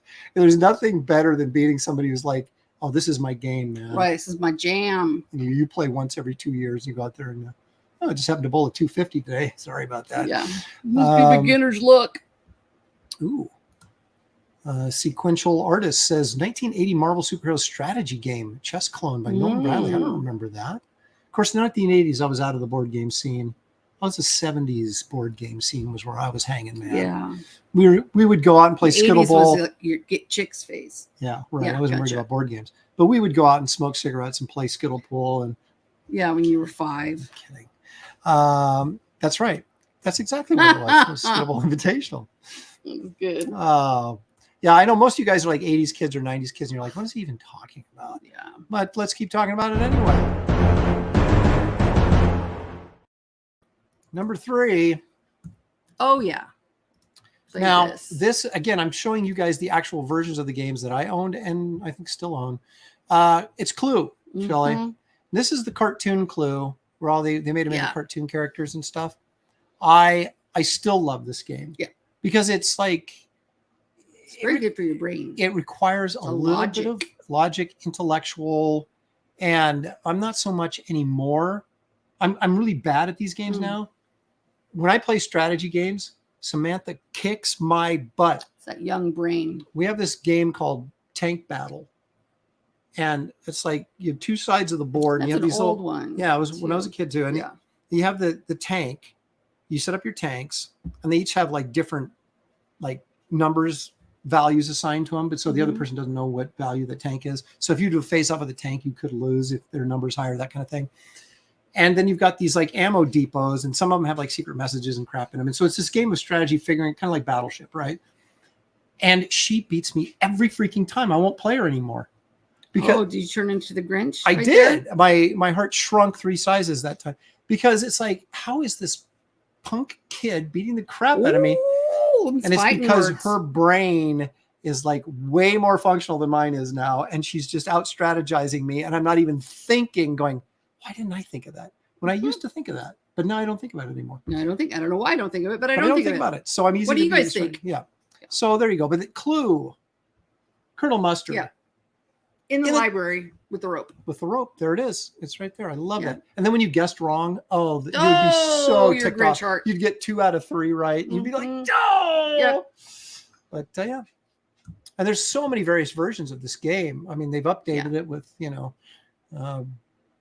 but this is the old cartoon school one. Yeah. That, it's a Parker Brothers game. It's a detective game, Shelley. And I always wanted to be a Mhm. detective. Detective. All right. All right, where we're at number We're 2. Yep. Now this is up here, and one of the reasons this was, and then again, this is the version that we own. Yep. I think we still own it that We way. still have that with this. Look at the dad in his vest. Every Saturday I Mm. put on my sweater vest and my long sleeve shirt. Yep. Well, there you And are. have your dippity doo. There you and Samantha are in the background doing the dishes, Up. while me and the son are having fun Mhm. with our paneled wall. It's a hit. Yeah. Now, I used to be great at this. In fact, when I was younger, I had this streak where I was undefeated for years, a couple of years. And I was like the pseudo champion of the world kind of thing. Mhm. And one of my cousins finally beat me, and I was furious, as a little Grinch kid should be. Yeah. And but I never lost at this game because, again, the brain was working. Yep. The strategy was sharp. Outsmarting your opponent Mhm. doesn't happen anymore. Yep. But, I'd always get yeah. frustrated because I ordered it to go diagonal. Yeah, you With can't. the You ship. wouldn't go diagonal. Yeah. Now, they have electronic versions of this now, don't they? Oh, I'm sure they do. Kind of like it was. It was kind of like Battleship was light bright without the Oh, lights. I loved my light bright. And here, scooch a little bit more. So you're got half. You're Oh. like Two-Face. You got half a face, and It's now you're better going than all the way whole up. thing. I either want the whole face or none of it, but not half of it. They probably go, none. Let's see. How funny.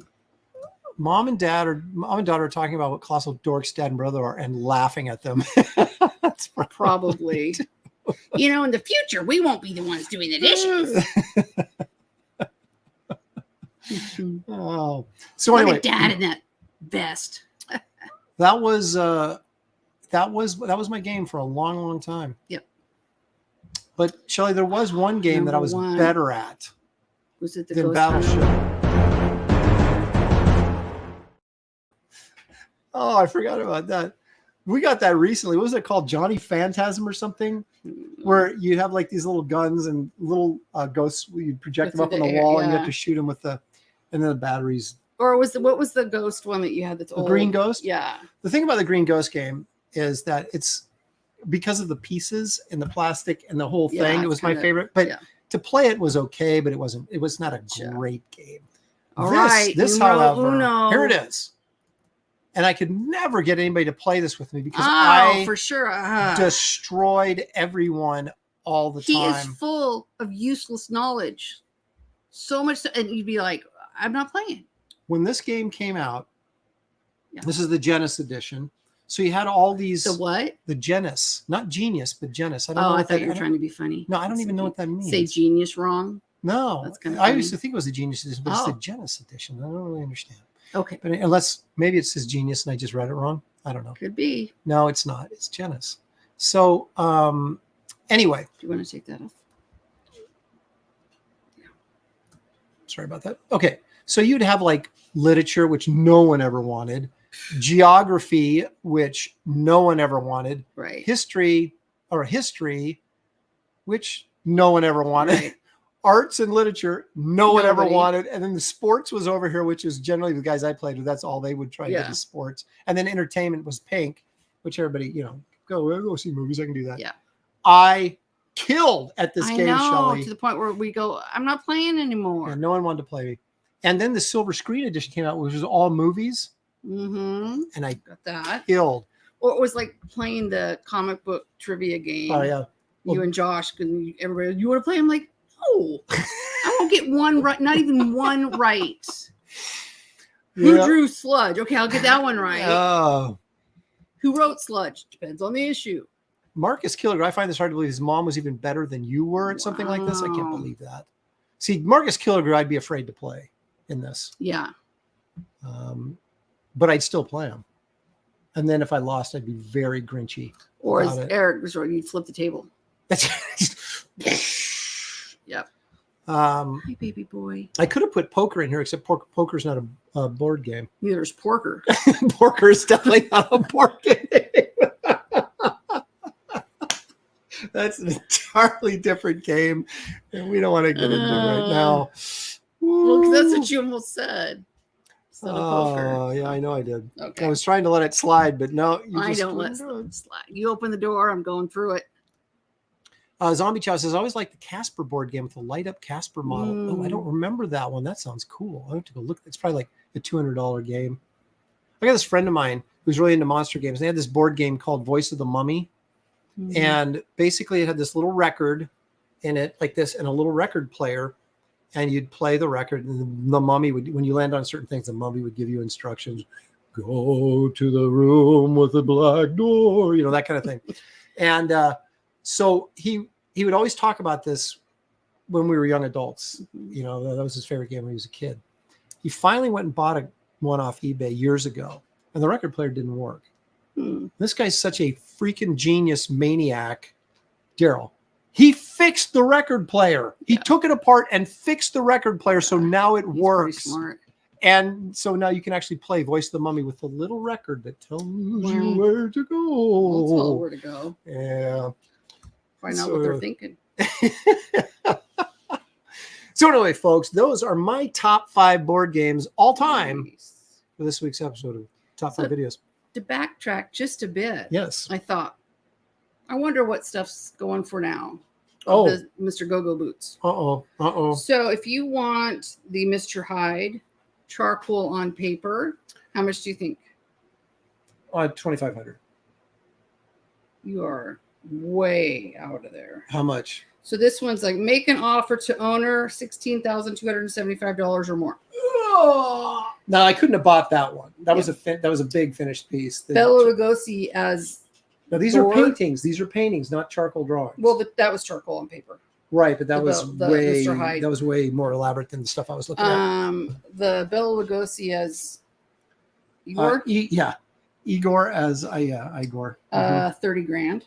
So that was a famous Monsters cover painting, $30,000 for Basil Gogos Famous Monsters. Famous Monsters, the Filmland number 83 cover, $25,000. I'll take 2. Some don't have a bid. Well, there's the yeah. there's the magazine cover we just looked at. Yeah. You got to sign in. Yeah. To get the. A couple other ones that are under $3,000, but I want to know what that one is. We'll have to update you next week on these prices. let's see which one we get. Yeah, I could do a whole show about telling about original art I should have bought and didn't buy. That's now worth And a fortune, books. and I can't ever. Yeah. It's a sad show, and I don't want to be. Only that. James just picked up a page from Dale Keown's first Marvel work. Nice. About that. That would have been. Well, was it his first Marvel work? Was it? Because I think his first Marvel work was What the, which is the same issue Somebody I else? did. We both were in the same issue of What the. It wasn't my first job, but it was like my third or fourth. But I think it was Dale's. At least he said it was. But I may be mistaken. Don't quote me on that, because he also did one issue of the Hulk, and then he started taking over the Hulk regularly. So very, very interesting. Okay. People are talking about stuff I don't understand in the chat, and that's fine. Okay. That's fine. I don't need to understand everything. I want to understand everything. But All right. Okay, Well, those. I don't know if you guys can tell. Shelley's ready for Betty. My pain pill's kicking in. And I am tired. So glad to see you guys. Show's not over. No. Don't go running away just yet. This one is DONE. So as Shelley makes her exit, we're going to take a look. But thanks, guys. And see what's in my flat files, Shelley. Mine would be what's in my fat files. Not party note. Ladies and gentlemen, Shelley Showtime.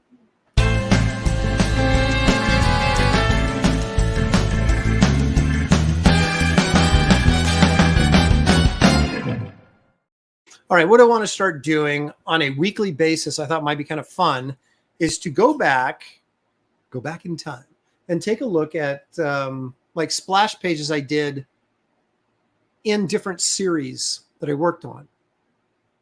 Because it's funny, you forget about some of like the big pages you did. And I wanted to go back and take a look at Damage, which was the book I did for DC Comics. It was kind of a Hulk character. In fact, it was a perfect cross between the Hulk and who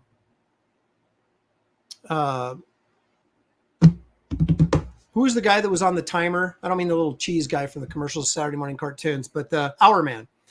So it was a weird cross between Hulk and Hour Man called Damage. And it was part of their New Heroes line. But I think that's where Kenneth Roquefort got his start doing a book called Sideways, if I'm not mistaken. So let's take a look at some of the, oh yeah, there's Conan and acrylics, baby. Okay.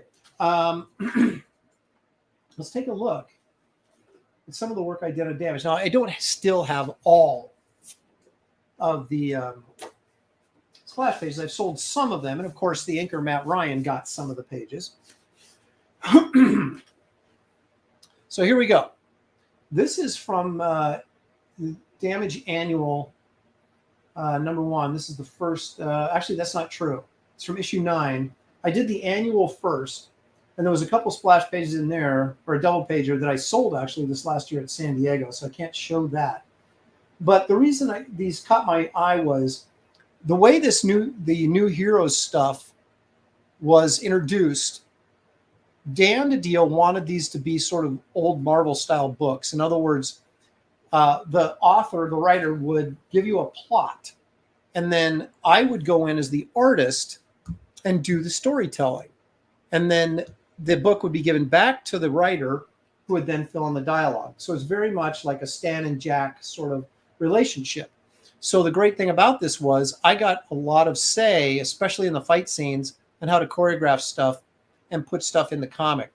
So, and as a result, it was a very art-friendly book, so there was a lot of splash pages and a lot of double-page spreads. And we're going to take a look at a few of them.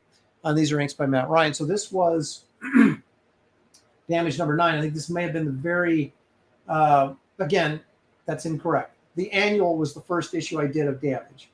And it was just a huge fight scene between him and a couple of monsters. This is the first issue in the regular series when I took over with issue 9.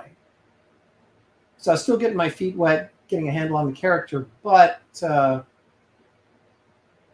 was that, which opened the book, I think. And then here, this is a really nice one here, where he gets hit by one of the, the heroes he's fighting or whatever, gets blasted. They're in a parking garage, of all places. But this was so much fun because I got to do these giant physical monster type characters, Hulk type characters, just on every page. And literally half the book, if not 2/3 of the books, was generally fight scenes. This is one of these underappreciated gems because Robert Venditti did the writing, and these are actually really good. So if you're thinking, what did I miss that might be worth going back and reading? Damage, check it out. I don't know that there was ever a collected. There probably was a trade paperback. I don't know for certain, but the comics themselves have got to be dirt cheap. Okay, this is issue 10, and there's Damage just putting it on some military dudes. I had to get the guns, but you'll notice I wouldn't show all the gun if I didn't have to because I hate drawing mechanical stuff, and I had to reference the crap out of these guns.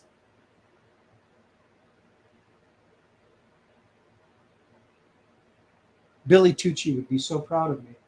But yeah, so you have Damage beating the crap out of some of our young fighting forces here. And double page spreads are the biggest pain in the butt because of the amount of planning that goes on them. You understand that they have to be incredibly impactful. They have to be it's a double page spread. So you want it to be something that people remember. So you can't just crap it out. So you really got to think about what you're doing. Oftentimes read drawings in order. And it just, so yeah, I always dread the double page spread. Always dread the double page spread. But that being said, I did turn out some that were pretty decent. I think this one works pretty well.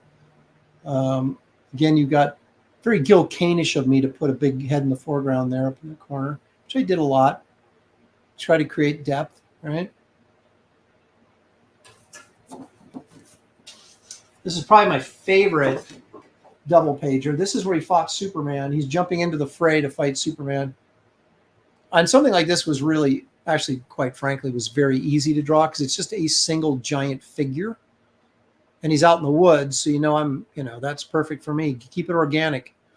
So I get to draw this huge picture of Damage over 2 pages. Can you imagine what this would be worth if it was actually the Hulk? This is a page with the Hulk in it, like this. But look, I put veins on his tummy. And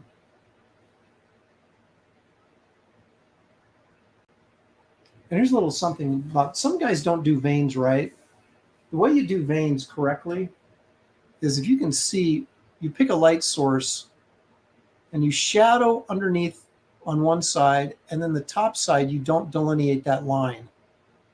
And what it does is it makes it feel like that vein is actually under the skin rather than drawn on top. So you can see it here where the shadow is underneath it, but there's no top line on that. And then it gets defined when it goes to the black area. And then it's helped define by these lines, even though they're not a continuous line across the top. It helps add shape to it and creates the illusion that that vein is actually under the skin and not just drawn on top. It drives me nuts when people draw both sides of the veins. But anyway, now this is kind of fun. It was a Monster Island. It seems like every issue of every comic I ever do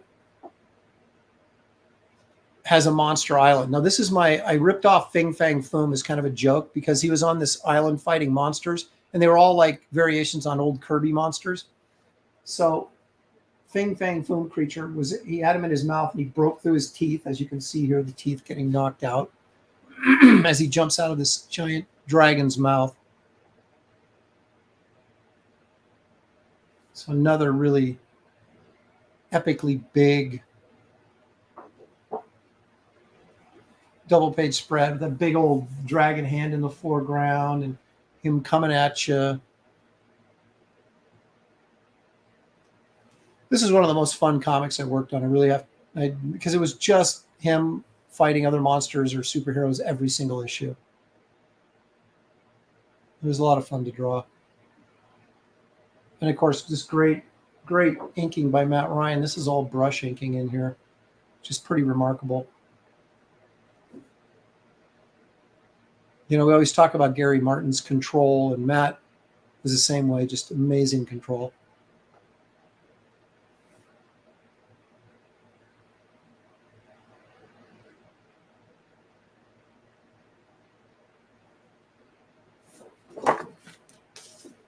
And this is from that monster issue as well.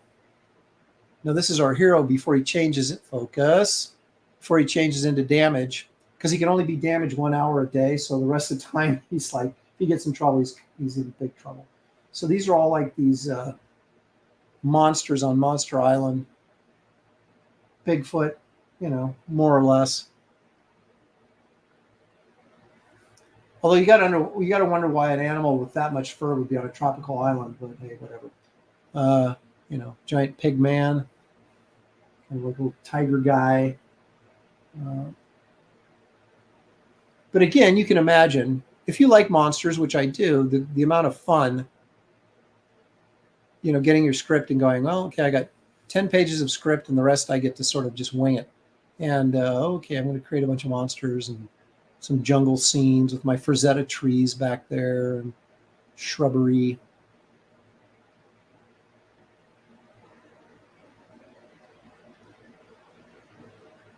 Just great fun.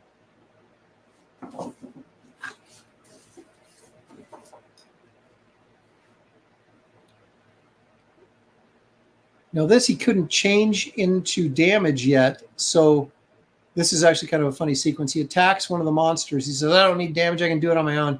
And he gets his butt kicked because he can't do it on his own. But this is kind of a cool image where you want a splash page. The writer says, yeah, you know, we do a splash page here of him, you know, maybe he's going to,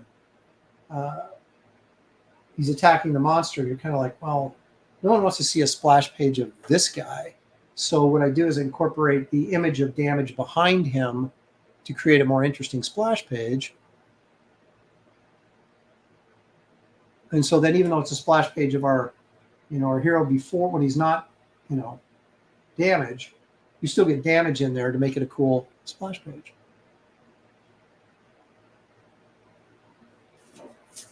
Now this isn't, technically this is almost a splash page, but I got an inset panel up here of this old witch that's controlling the monsters. But the reason I included it is because I love that monster.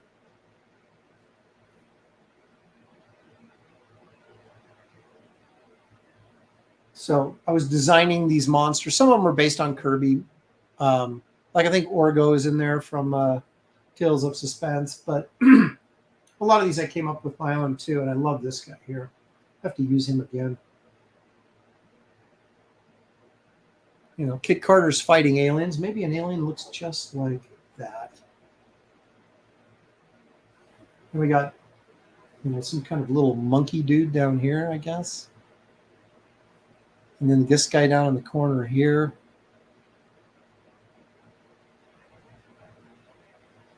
So yeah, this was obviously tons of fun. And in this storyline, he teamed up with Kong Gorilla.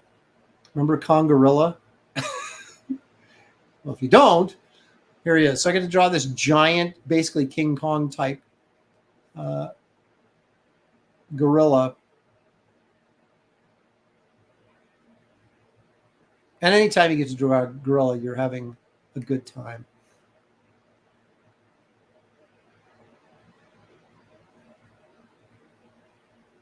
Really wanted to make use of black placement here to create volume, get some three-dimensional volume in here. And that's A lot of times you forget to do that. And a guy who's a Wrightson fan like I am, you would think I would not forget that, but I do, because you get into the drawing, you start thinking, you know what? I don't want to cover any of this up.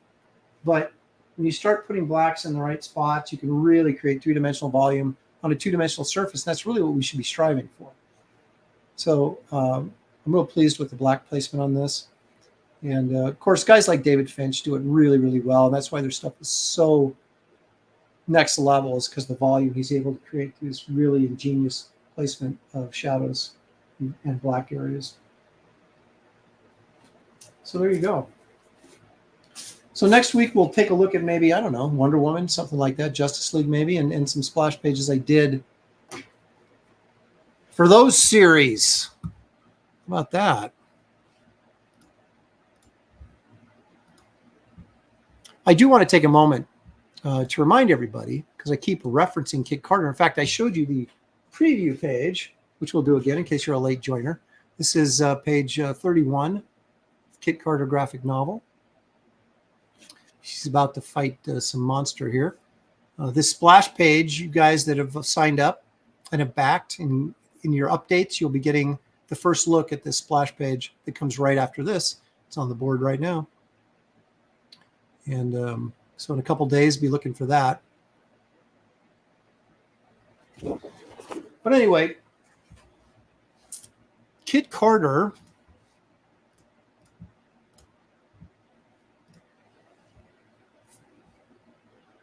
is a 64-page graphic novel. And Kit Carter is an elite ranger in the Galactic Alliance Freedom Force, also known as GAF. Now, along with her partner Merv the Astro Chimp, she polices the galaxy, bringing the most dangerous villains and tyrants to justice. Lord Menace is the tyrant king of a dying monster-infested planet, codenamed Planet Doom. In a dangerous and desperate move, he acquires the Eye of Amanon and employs its unmatched power to rejuvenate his planet and create forces to conquer the galaxy. Kit and Merv are dispatched to stop him. But is this the one adversary that even they can't handle? Find out in this irreverent space adventure inspired by 1950s comics and sci-fi B movies. There it is. There's your little elevator pitch. You can get a hardcover, 64 pages, signed and numbered. It's limited edition. So it's more of a print to order type thing. There's also a gallery in the back of art that you'll only get, Kit Carter art by other artists and myself. It'll only be available in the hardcover. But you can get the soft cover as well, which still has the same story in it, just not the art gallery in the back. This cover's by artist extraordinaire Chris Stevens, who did the painting for this. It's very pulpy. I love the colors on it. Just kind of an old school pulpy sort of sci-fi feel to it. Here's the first 3 pages of the book. Kind of starts off like an Indiana Jones adventure where we start at the tail end of one adventure and it segues into the next adventure. So she fights Schmagma, the lava man, in the first scene in this graphic novel. Dan Lawless provided the art to the back cover. He'll also be in the pinup section in the hardcover. This will be in the pinup section. This is by Gary Martin. It's an ode to Frazetta. It's Buck Rogers covers, and Kelsey did the coloring on that. This was originally going to be the cover to the campaign, but I changed my mind and made it the tree monster instead. This will be in the gallery as well. You can get t-shirts, black and teal, of Kit and Merv right there. There's a Kit Carter sketchbook that'll be along with this that's 8.5 by 11 as well. So all this is oversized format, 8.5 by 11. So the artwork's a little bit bigger, a little bit nicer package, pardon the expression. And you can also order this movie poster. This isn't the finished art. This is the color comp, as they called it. I'll be working on the finished painting here very soon as I continue my warm-ups with the acrylics. But this will be a 14 by 36 insert-sized movie poster. So good-sized, a lot of fun. Kit Carter laser etched shot glasses. All sorts of stretch goals, mostly trading cards by me and David Williams that'll come along as we hit these numbers. We're at almost 110,000 right now. 125 is the Empire Comics box front sticker. Love to get there. That would be cool. It's a big Empire Comics sticker with characters all over it that actually go on the front as a frontis for your your short or long boxes that you put your comics in. So kind of cool. You can order Garbage Man trade paperbacks, Power Cube trade paperbacks. Those, of course, both come signed. You can order Wraith of God second printing for the first issue if you missed that. Or you can get Wraith of God Blood Hunters. All the first printings are still available on these multiple cover options. And this, of course, leads into Wraith of God 3, which will be launching in June as soon as we get Kit Carter hopefully back from the printer in June. We shall see. So once Kit Carter is printed and we start fulfilling, I'll be launching Wraith of God 3, Fear Hollow. So, and I guarantee it will be the biggest, most exciting Wraith of God adventure yet. So anyway, you'll find the link in the description of this video. It'll take you right to this campaign on Indiegogo. You can also go to www.kitcarterplanetdoom.com, and that'll take you there as well. So thank you. That was your public service announcement for today. Appreciate your time and your patience. But now, folks, and I know I'm getting streamed against right now because I see my numbers dropping, but I don't care. You can come back in reruns and check me out. The show still is just as good, almost as good live, or in reruns as it is live. But now, even though I said there was no more Bigfoot, I lied, because there is more Bigfoot. And we're going to take a close look at some of this, shall we say, questionable footage right now.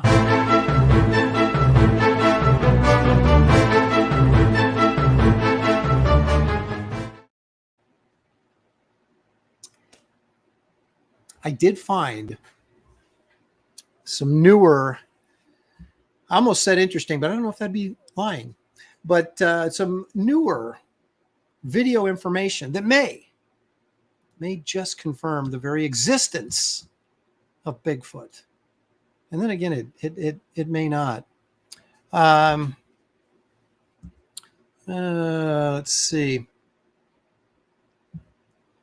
Stephen Vaughn says, I think I backed everything new on this campaign. I appreciate it, man. Well, even if they are late, I make you feel good about it. So that's all that matters, because we keep you informed on what's going on. And trying to set a delivery date 8 or 9 months out is absurd, because it's usually comes in post-production, if we can call it that. It's not the actual drawing and finishing of the book, the creative part of it. It's printer problems and how quick can they turn it around, and then finding mistakes that have to go back in and be corrected and all that kind of stuff. That's usually ends up where the delays are, at least on my end, because I work on a pretty regular schedule. And right now my regular schedule is kit by day, painting by night. So it's an exciting full day every day for me. But Paul Taylor, I'd rather get a late book than a bad book. There's a lot of truth in that, especially for what we're unfortunately, there's been a lot of conversation I've seen on Twitter, price points and things like that. Cause I know Eric July is doing fulfillment, and there's all this, discussion and things like that. But what I try to do here, and I'm not going to say I started the trend, but I pretty much started the trend of going with these larger content books. Everybody was doing 48-page books, and I didn't feel that $25 was a fair price for a 48-page book. Now, granted, no one knew the numbers, and you never know from campaign to campaign what the order numbers are going to be. So you could, if you don't charge enough, you could get yourself in trouble. So you always have to weigh that. But I felt like, you know what, if I'm going to charge people $25 for a book, I want to give them at the very least 64 pages, and in most cases more. And every one of my books have been over that. Of course, Wraith of God, the first one was 82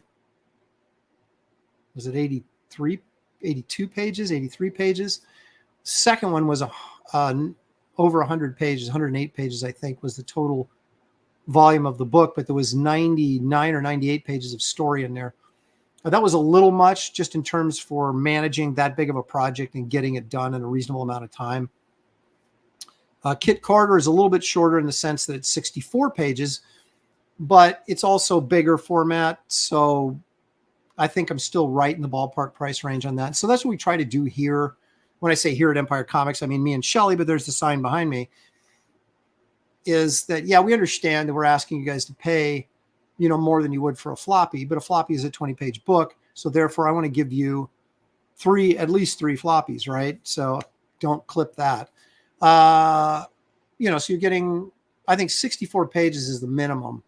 And that's, everybody's different and all that kind of stuff. But just for us, that's kind of what we feel is fair to stay in that price range. So that's what we're going to try to do and give you a little bit extra when we can. And for example, a Wraith of God 3, Fear Hollow, will probably be around a 60-page story, but there will also be a 12, 15-page backup story with one of my other IPs, one of my other characters, this time drawn by David Williams. So you'll be getting the Wraith of God story, which will be in the 60-page range, and then you'll have this extra 12 to 15-page story featuring another one of my characters that sort of expands the little Prestiverse.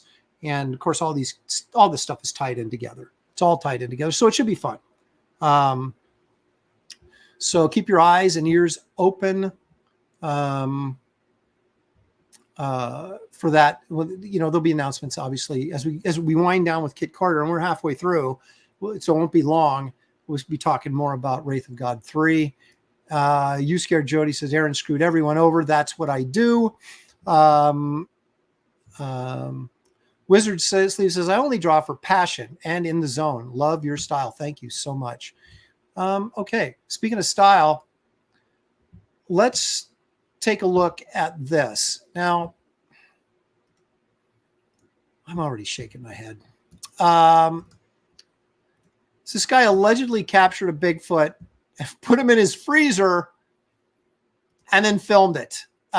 This is frozen Bigfoot. That looks like fake frozen Bigfoot. Does that even look like real skin? No, it looks like paper mache nose. Look at this fur. Are you kidding me? It's terrible. And he's pointing out, stuff. I mean, seriously. Look at this face. Am I supposed to believe for a minute that's not like paper mache and that is all synthetic fake hair, from like clown wigs and stuff? Ugh. I mean, give the guy credit. He put together something here, but it's like, dude, get some craftsmanship. That is terrible. You can convince me for a second that was real. Well, it looks that way because it's frozen and the flesh is modeled. And I'm like, yeah, it's modeled all right. It's modeled out of paper mache. But it gets interesting as he moves along and shows us more. He's tied up his feet, so he captured him. Now, apparently, he's going to show us Bigfoot's junk right here. This is apparently Bigfoot's junk to let us know that Bigfoot has a winky, and so therefore it's real. Yeah, sure. Okay, I can live without seeing his winky, but I'm not even sure that that's what that looks like.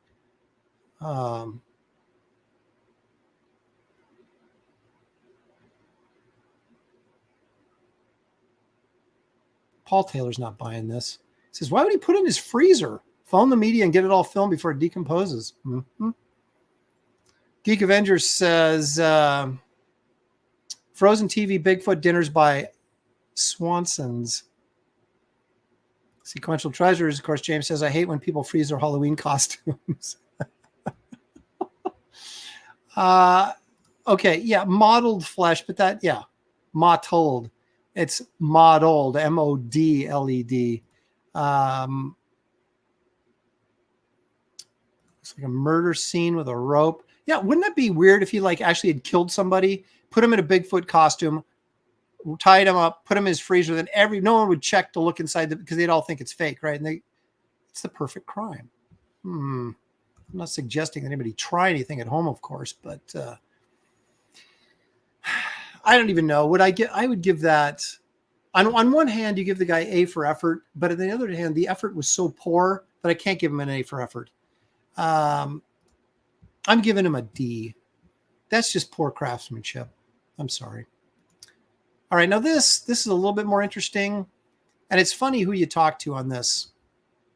This was Utah, near Provo. So this guy films what he believes to be a Bigfoot up on a ridge. There you go. So here's the ski lodge apparently, and then we go up here, and up here is Bigfoot. Now they cut to this dude who's he's kind of like You Scared Jody. He's a cryptozoologist. He's a believer, and so he explains on every level how this could be Bigfoot. And then we start, then you got other skeptics coming in saying, well, it could just be a moose standing up there in straight on without, because the female moose don't have antlers. And it could be a dude in a suit. The whole thing could be, but of course they're not buying it. Because he's like, if this is Bigfoot, why would you go out in the open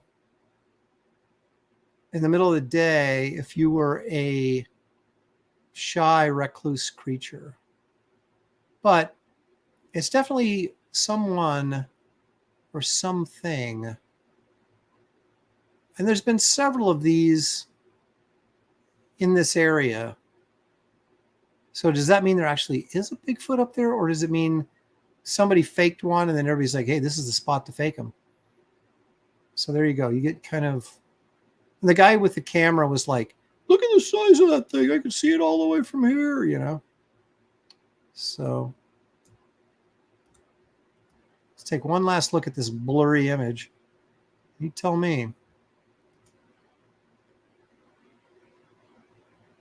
Wizard sleeves, easy to Photoshop that far away. Come on now, yeah. Sequential treasures. He's giving him an F. That guy wasn't even trying. Fail.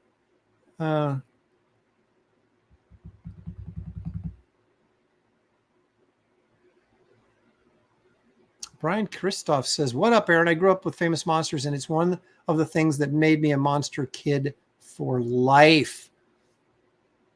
You Scared Jody saying that I needed to look at Bigfoot's parts to help me decide. I didn't film that. I didn't want to see that. And I couldn't tell what it was anyway. So it was unconvincing. The truth is, I do want to believe, but I need better video evidence than I'm getting. Give me something that really sings to me. Now, here we go. Now, let's get into some lake monster, if we can. Are you guys up in Canada? Oingo Boingo or Ogo Pogo or whatever, whatever that thing's called. All right, now check this out. Now, this, to me, is the perfect example of 90% of cryptid videos. But this one actually pays off, and it's hilarious. So watch this.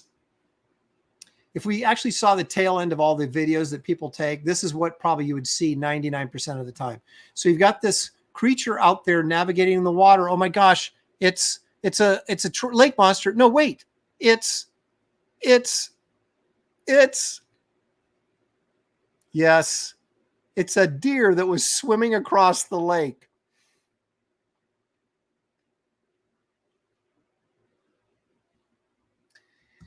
I thought this was hilarious because you get right here at the very beginning of this video and you're like, you can see like the neck and this head protruding up and you go, oh my gosh, it's the Loch Ness Monster.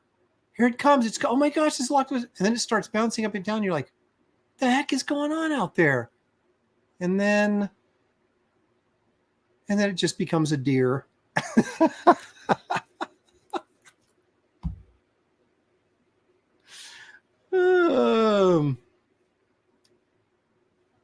Okay, sequential artists. I just think that's hilarious because it had me going there for a couple of seconds like, ooh, that's pretty good. What is that? And then it turns out it's a deer.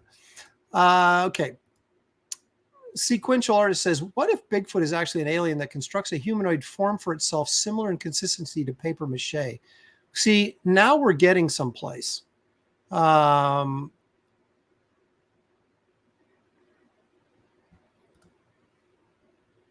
That's cool. Is able to cross the lake like that. It is. They swim really well, surprisingly enough. They get themselves in trouble when you get like antelope and stuff trying to do that in the Amazon because the alligator or the crocodiles come and eat them. But you know, and it just, you're out fishing and you saw that. Wouldn't that freak you out if you're on the shore and you're filming it? Oh my gosh, look at that head. It's just like a serpent head. And it's a deer. So, you know, basically saying that generally there's a logical explanation for some of these things. Now, that was a pretty good video. This, I have to say, well, this is allegedly a lake in Alabama. You tell me if this is a good video or not. So we're out of focus. The guy's running towards the bank because he just saw something. You got to see this. You got to see this. Okay, what does he see? There it is, folks. There it is.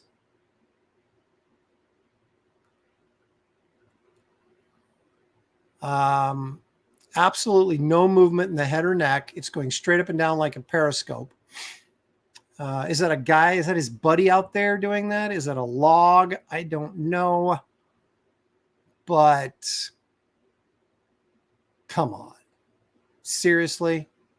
That could be a guy's foot sticking up out of the water for all I know. Yes. Russian spies. That's a Russian submarine caught in a lake. Paul Taylor says Albania, not Alabama. Citizen Ronan, clearly real. Citizen Ronan believes all the videos. Every time I show a video, he's convinced that it's real. Victor says Wraith of God. It came from the Black Lagoon. That would be fun. I want to do a swamp monster creature from the Black Lagoon story. I might do that after Fear Hollow. Fear Hollow, though, I should be pitching Kit Carter, but Fear Hollow, we're getting more information about the Wraith's origin, backstory. Remember the villain that got set up just for a couple pages that went and visited the sheriff in Blood Hunters? We get more information on him. Things are cooking in Wraith of God, folks. Yeah, there you go. It's like a driver for a golf club. Jeff Potts is convinced that totally looks like Bigfoot. Geek Avenger's right. So you can't give this guy an A for effort because he's got to, if you're going to make something like that, he's got to be able to turn its head. You want a little articulation in the neck, maybe a jaw that opens and closes. Come on. Pastmaster Dan says, Lou Albania is my favorite wrestler. I remember Lou. Oh, okay. All right. Now, this, Paul, watch closely. Paul Taylor, our resident biologist. This is actually, I believe, real. The question is, what is it? Now, they're saying this is Lake Champlain. So this is Champy, I guess, or Champ.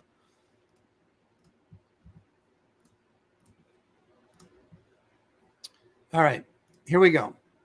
Now, it starts off slow here. So bear with me. It's like a minute long. Not a lot happens, but about halfway through, we start getting some movement out of this thing, and it gets really interesting. Because you're like, is that another deer swimming across the lake? Maybe. But then, now watch. There we go. See, now it's kicking around, flopping around. No, it gets better, too. Look at that. Now, suddenly look at that. It's this long, whatever it is. Or appears to be.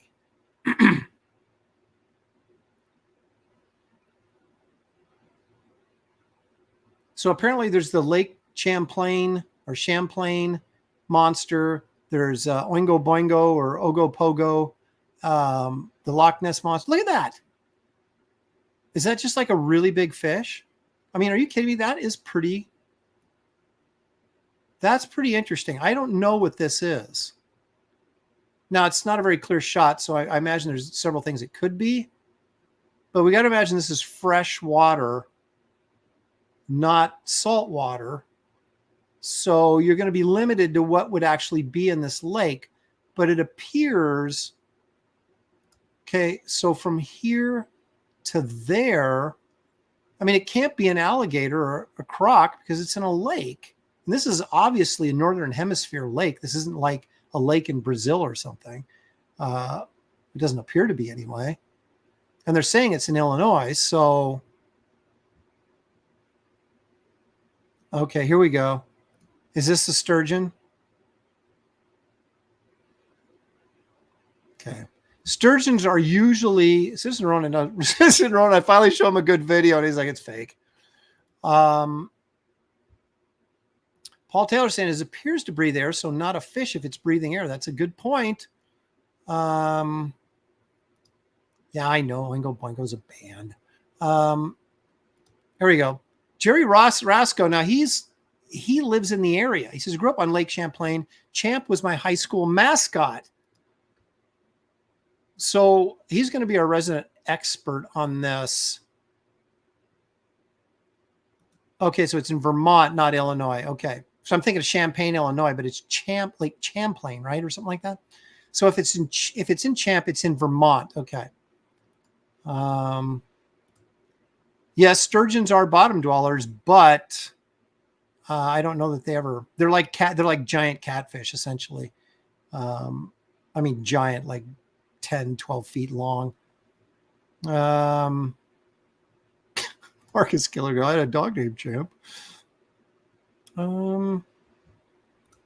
Sturgeon are all along the Columbia River. They are indeed. They totally look like sea monsters. They do indeed. But do they come up, Geek? Or do they stay on the bottom? I used to go catfishing, and I've seen sturgeon down at Bonneville Dam on not the Willamette River, but the gorge there. Doggone it. That giant river that feeds into the Columbia River. So they have a dam at the Columbia River, and they have sturgeon. And of course, I've told the story where they had divers go down, pour concrete for the basis of the dam, and they ran into these giant sturgeon down there that were, 10, 12 feet long. And it just freaked these guys out, thought they were monsters or whatever, but they're essentially giant catfish. But why would it be on top of the water like that? That's the question, right? See, you scared Jody. I want to believe. I'm trying to believe this is something interesting. But what would bring it to the surface like that? Maybe they baited it? I don't know. That is a big freaking fish, though. Or whatever it is. It almost looks like moving like a snake or something. Look at that. I mean, dude, that is a big fish. Huh. Well, so there we go. It's a possibility. It could be something. Geek Avenger says fish will gasp for air at the surface if the water is oxygen depleted. I wanted to be an ichthyologist. Ichthyologist, right? Ichthyologist. That's what I was trying to say. I thought those were bird guys. I thought ichthyologists were bird guys. I don't know. I can't even say it. So what would I know? First thought was a beaver pulling a log. Now now that's not, in this freeze frame, it looks almost like it does, but it couldn't be because it's a lake and it's too cold. You wouldn't have any gators up there in northern, and it doesn't look like a southern lake because it doesn't look swampy. It looks very northern. Dale A says he's been fishing at Bonneville. Look at that.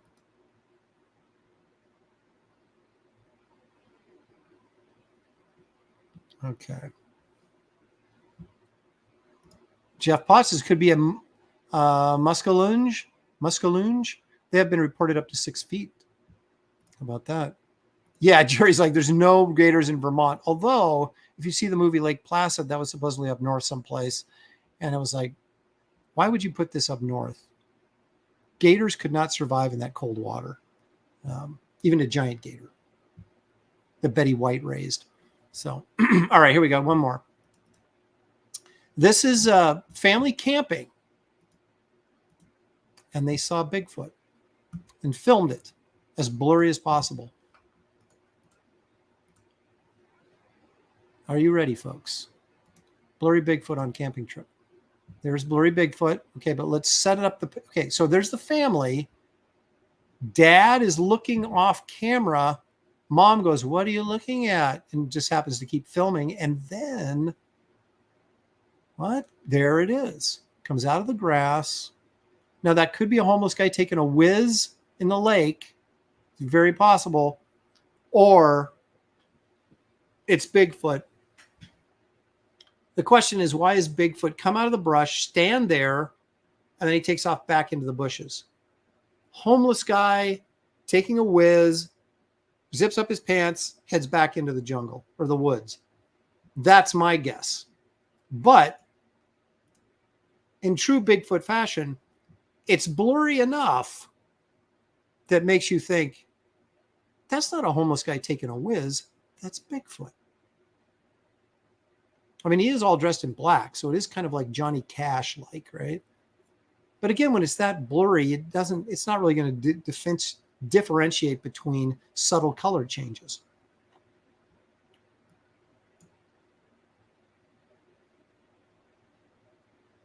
Here he goes. He looks around, and it doesn't look like he's unzipping his pants.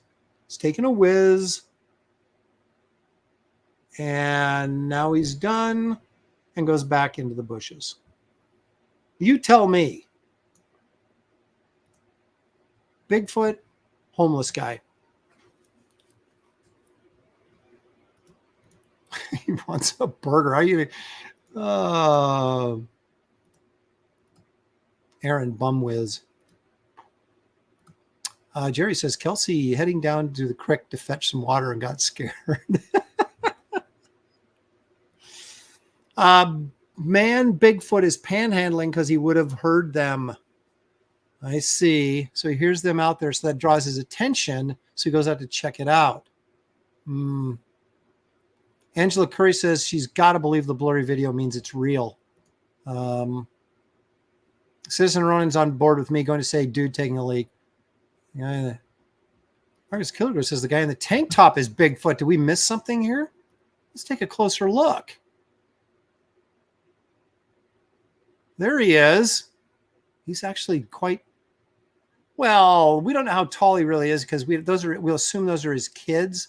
They're probably like adolescent kids that aren't fully grown. But yeah, he looks like he's fairly tall. He indeed may be Bigfoot. And this may just be, what if it was all reversed?